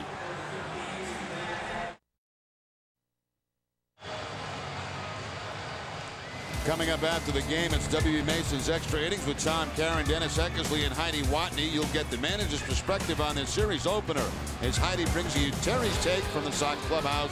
Plus, Eck will break down Bartolo Colon's outing tonight. It's all coming up right after the game, and it's all live on NESN. Well, after 2/3 of an inning from Mike Timlin, it's David Aardsma on. Aardsma making his 29th appearance. He's 2-1 on the season. Last worked in the game yesterday at Cincinnati. Had an inning in that ball game. No hits, no runs, a walk, and no strikeouts for Aardsma. Pinch runner at first base for the Phillies, So Taguchi, will run here for Pat Burrell, who had just walked. Runners at first and third for Philadelphia. Ryan Howard at third base with 2 outs. Jeff Jenkins the batter. Back to Aardsma. On to first, and 1 pitch, 1 out to get out of it, but a 4-run 6th inning has the Phillies on top 8-2.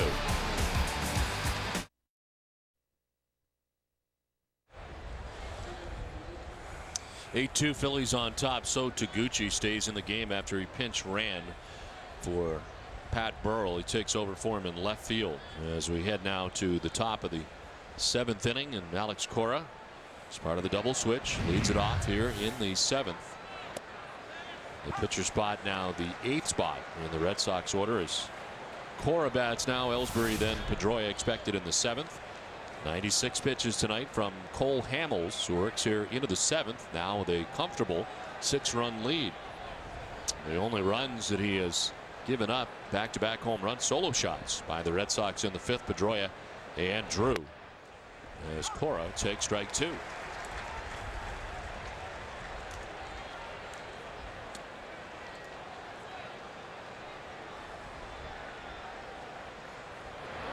Alex strikes out to begin things in the 7th. 5 strikeouts on the night for Cole Hamels. If I'm not mistaken, I think in yesterday's ball game there were 5 strikeouts in the 9 spot for the Red Sox. There were 3 in that spot tonight. Colon twice, and now Cora.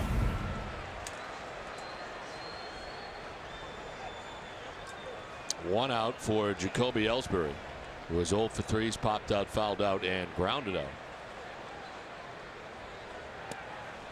And he takes strike 1 from Hamels.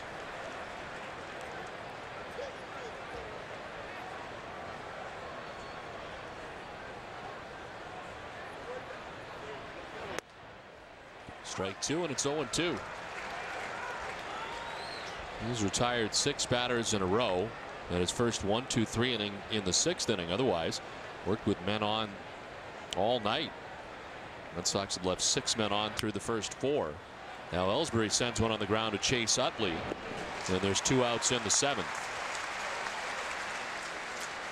Red Sox fans, remember, if you need medical care while at Fenway, visit the Beth Israel Deaconess First Aid stand behind Section 12. Beth Israel Deaconess Medical Center is the official hospital of the Boston Red Sox and Red Sox Nation. 2 outs in the 7th, and Dustin Pedroia has had a great night. That's here against Cole Hamels. He doubled off him in the 1st, single in the 3rd, and then hit a solo home run in the 5th.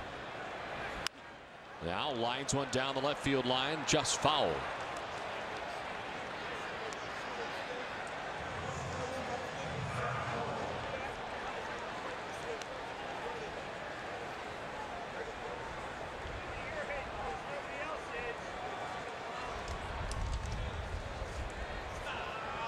Hamels up over 100 tonight at 102.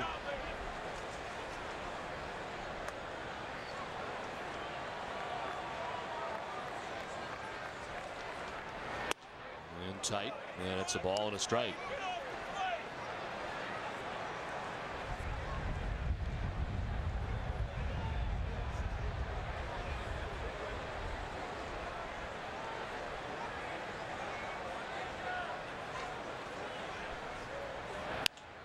On the ground to third base, Pedro Feliz throws out Pedroia. 1-2-3 top of the seventh inning stretch. It's 8-2 Phillies. Time now for Sports Desk Update with Hazelman.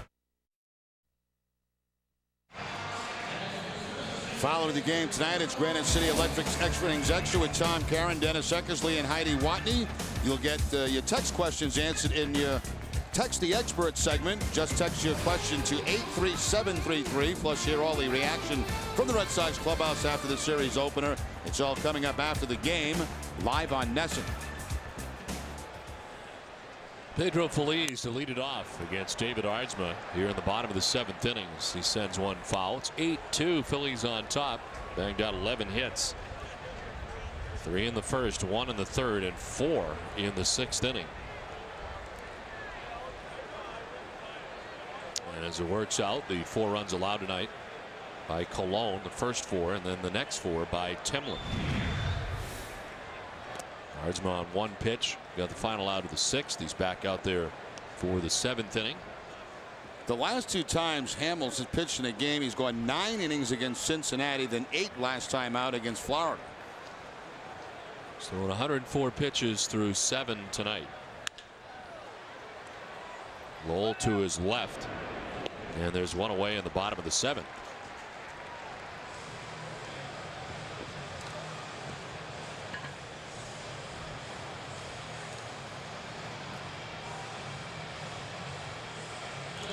One up for Carlos Ruiz, the catcher. Strikeout in the 2nd inning, lined out to center in the 3rd, and then singled and scored last inning as the Phillies sent 9 men to the plate, scored 4 times.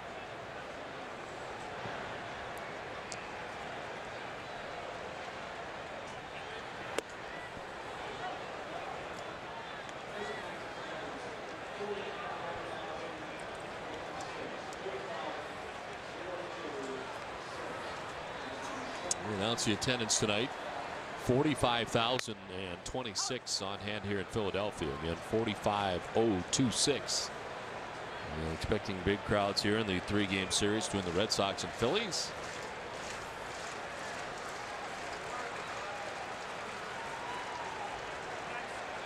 Aardsma ahead 0-2. This is up top, a ball and 2 strikes.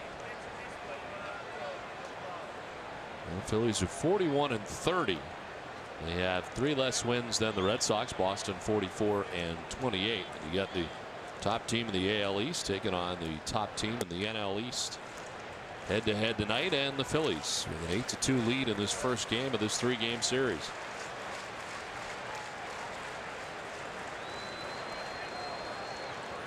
And concern, I guess, over Colon too. Left after 4 innings with a stiff back tonight. He's looking for win number 5. He came in at 4-1 to right field, sending Drew back onto the track, and he makes the catch. There's 2 down. It seems like everything in the air has got a chance, or at least to the warning track. For every Red Sox game that goes into extra innings of the Sox record a save, CVS Pharmacy will donate $500 to Children's Hospital Boston. CVS Pharmacy is the official pharmacy of the Boston Red Sox.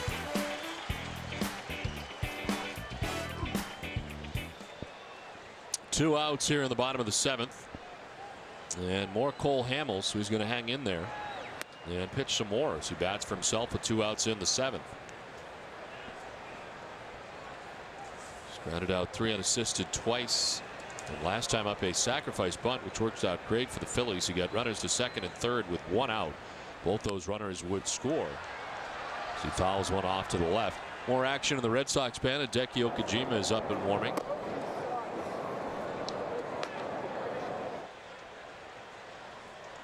Now there's a good example right there. Here you are down 8-2 in a ball game, and Okajima warming up in the bullpen. That's not generally a guy that you would use in this type of situation, but he's been having some struggles recently.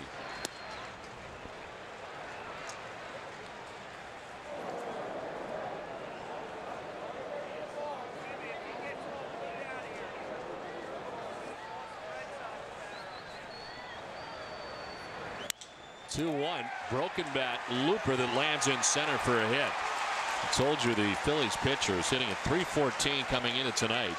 And he's got himself a 2-out single here to help out his own cause in the 7th. Well, we looked at the contrast of the 9 spot tonight in the 2 batting orders. You've got contact every time from Hamels.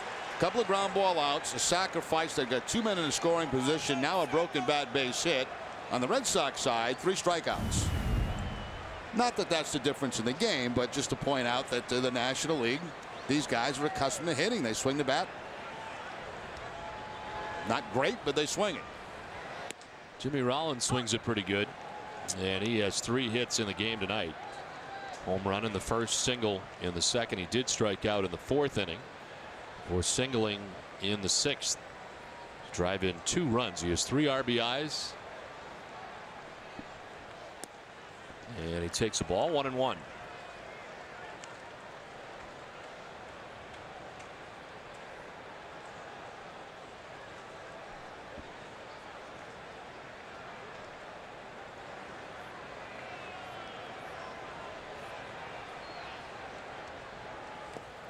In the dirt, gathered by Veritek. Phillies grounded out. Ruiz flied out. Hamels with a 2-out single. So the Phillies with a base runner at first, not held on. Sean Casey stands in behind him.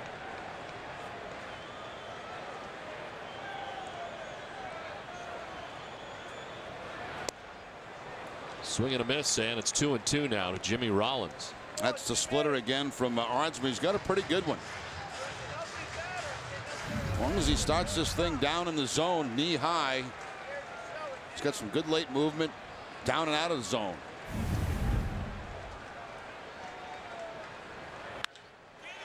To right field, J.D. Drew on the run will track it down to end things here in the 7th inning. We've played 7.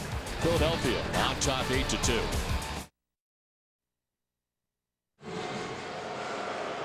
The Amica Pit Zone is brought to you by Amica Insurance. Get the right auto and home coverage at amicacoverage.com. We're going to show you the location of pitches.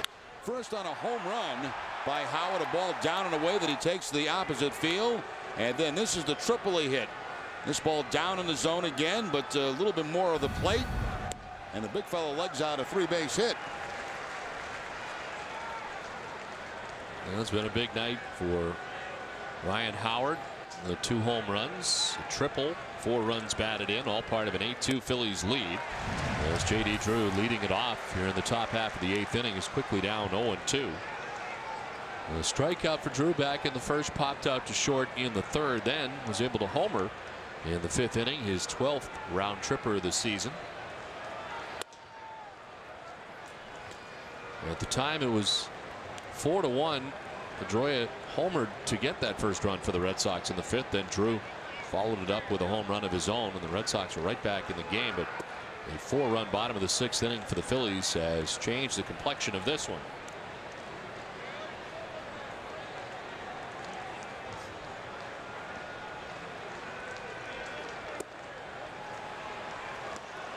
Full count now to Drew. Hamels started the inning having thrown 104 pitches through the first 7. He has retired the last 8 batters in a row. And misses inside, ball 4. Leadoff walk for J.D. Drew, and only the 2nd walk given up by Cole Hamels tonight. 3-2 changeup that time. Chad Durbin loosening in the bullpen for the Phillies, and out comes Charlie Manuel. Charlie's going to make the change, and this Phillies capacity crowd will stand and let Cole Hamels know what they think of him. It's 8-2 Phillies.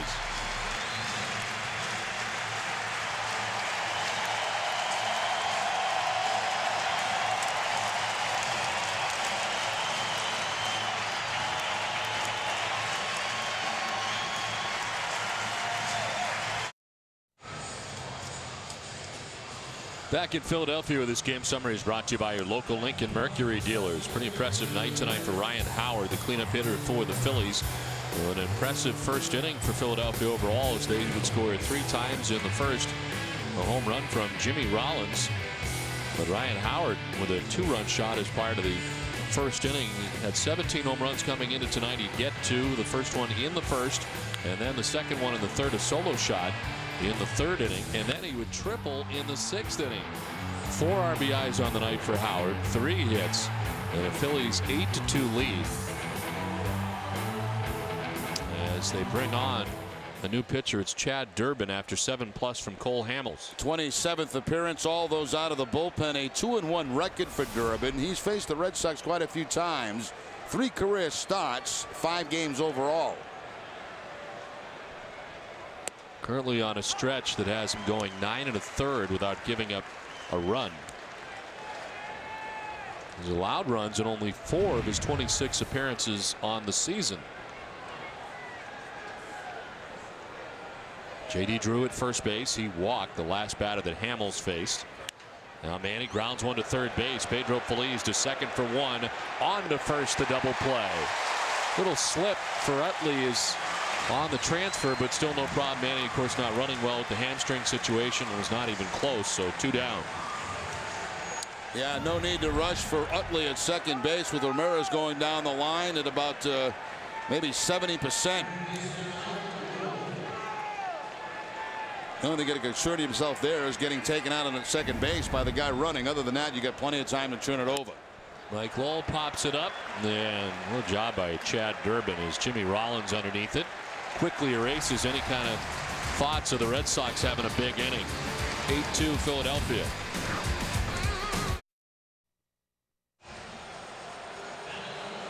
Coming up after the game, it's W.B. Mason's extra innings with Tom Caron, Dennis Eckersley, and Heidi Watney.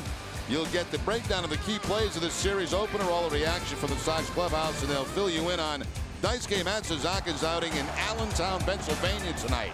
It's all coming up right after the game, live on NESN. Red Sox have Brandon Moss come into the game for Manny Ramirez defensively in left field. And the new Boston pitcher to pitch the bottom of the 8th is Hideki Okajima. Okajima making his 29th appearance now. A couple of days ago in Cincinnati, went 1/3 of an inning in that ball game, giving up a hit and a run, a walk also, and a strikeout. This just seems to be an inning to where maybe try to get Okajima back on the right track. Red Sox trailing 8-2. Phillies send 2, 3, and 4 to bat here in the 8th inning. Shane Victorino leads it off and takes strike 1. David Ardsman went an inning and a third, giving up a hit, no runs, didn't walk anybody, nor did he strike anybody out. As he calmed things down after Mike Timlin in 2/3 of an inning had given up 4 runs in the bottom of the 6th inning. Pop up foul, back and out of play.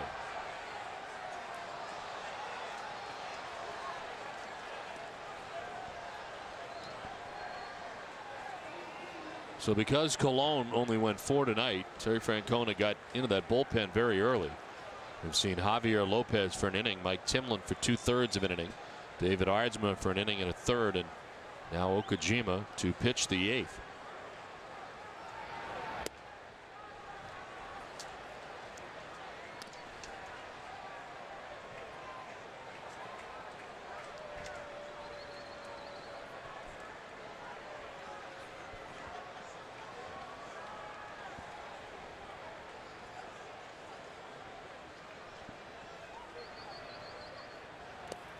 In the dirt, and the count evens up at 2-2.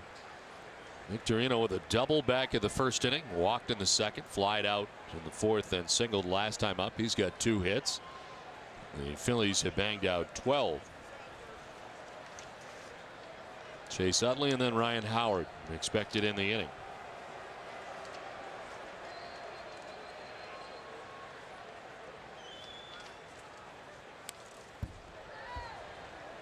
I think one thing that Francona said in his meeting the other day about Okajima, and it is pretty noticeable, his split-fingered fastball does not have the dip in it that it did a year ago. It did earlier in the season, but it seems to have flattened out, and it's almost more like a changeup now.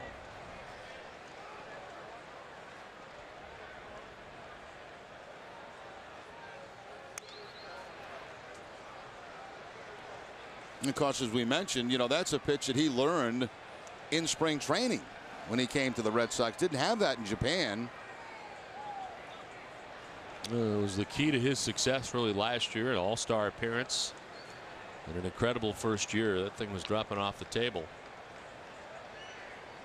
And not enjoying that kind of success so far this season. Last 2 games he's given up 3 hits, 4 runs. As Victorino went around, it got away from Varitek briefly, so he has to throw him out. Put out 2-3 on the strikeout for the first out in the bottom of the 8th. Francona, the ever optimist, always saying, well, he's got great numbers. Well, that's true. He does have great numbers, but there have been many times this season where he's been put into situations with men on base, and he has not been able to stop the bleeding at all. Where when you look a year ago, and it was pretty much lights out every time he came in. And Terry Francona would never tell you that his confidence is wavering, but you have to wonder whether or not it is. In the situation with Okajima with 1 out in the 8th, the Red Sox defense into the shift. Chase Utley, the batter. It's a fly ball to shallow center. Back goes Lowell into short left center to make the catch with the shift on. The Red Sox third baseman makes the catch, 2 down. Covidien is a proud sponsor of the Boston Red Sox and Red Sox Foundation, helping to raise money for life-saving cancer research.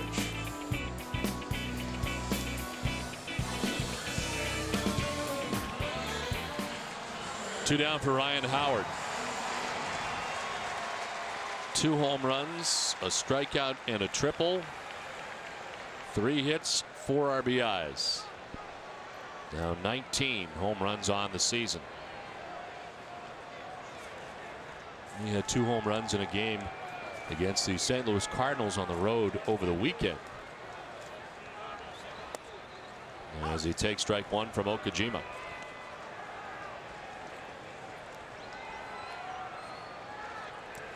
The strikeout tonight was against Javier Lopez, another lefty.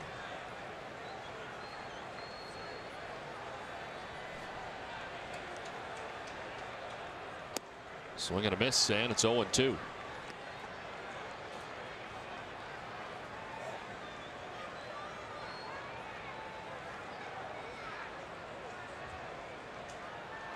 Last 5 games, Okajima has allowed 8 runs in 3 1/3 innings pitched.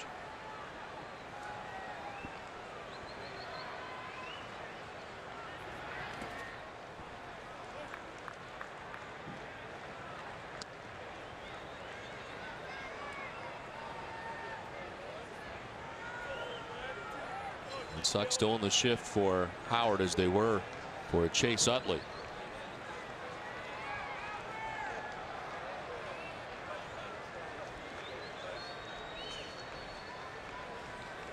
Well, the 1-2. Swing and a miss, and Okajima strikes out Howard. A 1-2-3 8th inning for Okajima. 9th inning coming up. 8-2 Phillies.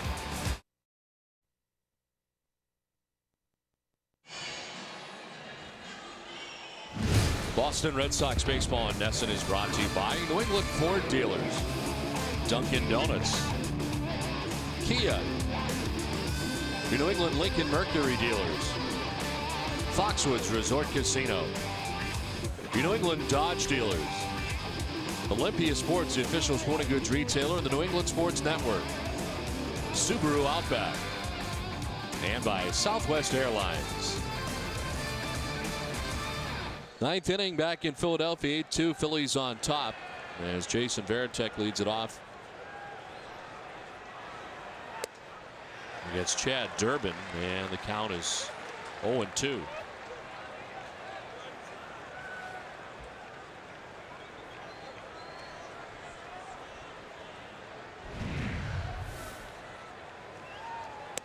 The 0-2 pitch, and it's strike 3 to Varitek. 1 down in the 9th.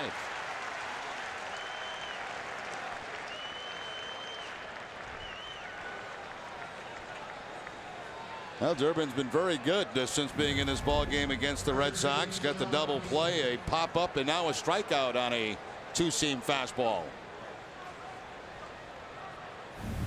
Durbin has been impressive since coming in after Hamels had walked the first batter of the 8th inning. Got a double play grounded into by Manning. Mike Lowell popped out, and now a strikeout to begin things here in the 9th. There's a strike to Sean Casey. Sean's got a double and a single, a 2 for 3 showing tonight. 2 of the 7 Boston hits.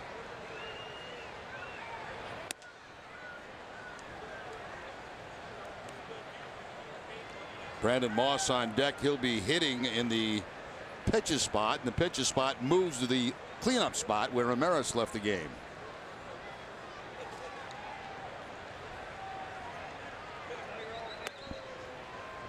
Casey doesn't chase, and it's 2-1 with the Red Sox first baseman.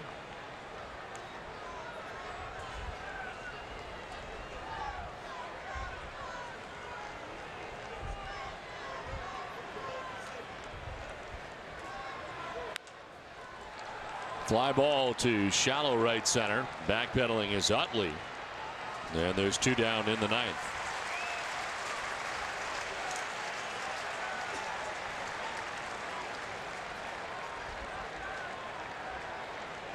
So 2 away for Brandon Moss. That's for the first time took over defensively for Manny Ramirez. After Manny had grounded into the 5-4-3 double play in the 8th. Ramirez in his return had been 0 for 4 for the Red Sox tonight.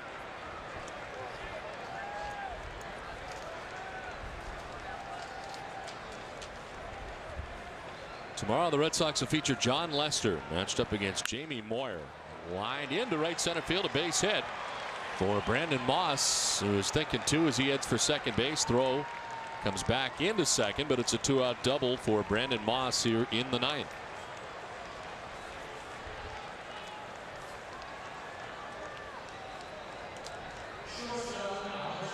Here comes Alex Cora, who struck out in his first at bat in the 7th inning. He was part of a double switch coming into the game when the Red Sox took out Mike Timlin.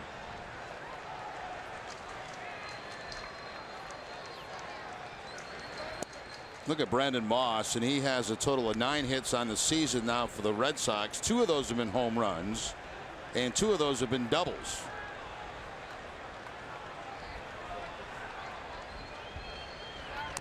Swinging a foul tip. And Jerry, I guess I wonder, he's not getting much playing time. He's not going to get much playing time. The Red Sox have him on the roster. How much this is working against him not having the chance to play on a daily basis at Pawtucket? I don't know, Don. He's been around a while, hasn't he? I mean, it's not like he's a guy who is spending his first year, or a guy like Jacoby Ellsbury, where he hadn't had a lot of minor league experience. I think Moss has quite a bit of minor league experience, so I think he is a guy that you can carry at the major league level. One thing he can do, it can hit.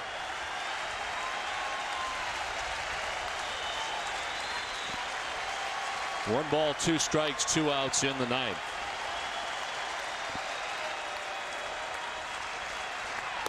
Up high in the count now, 2-2.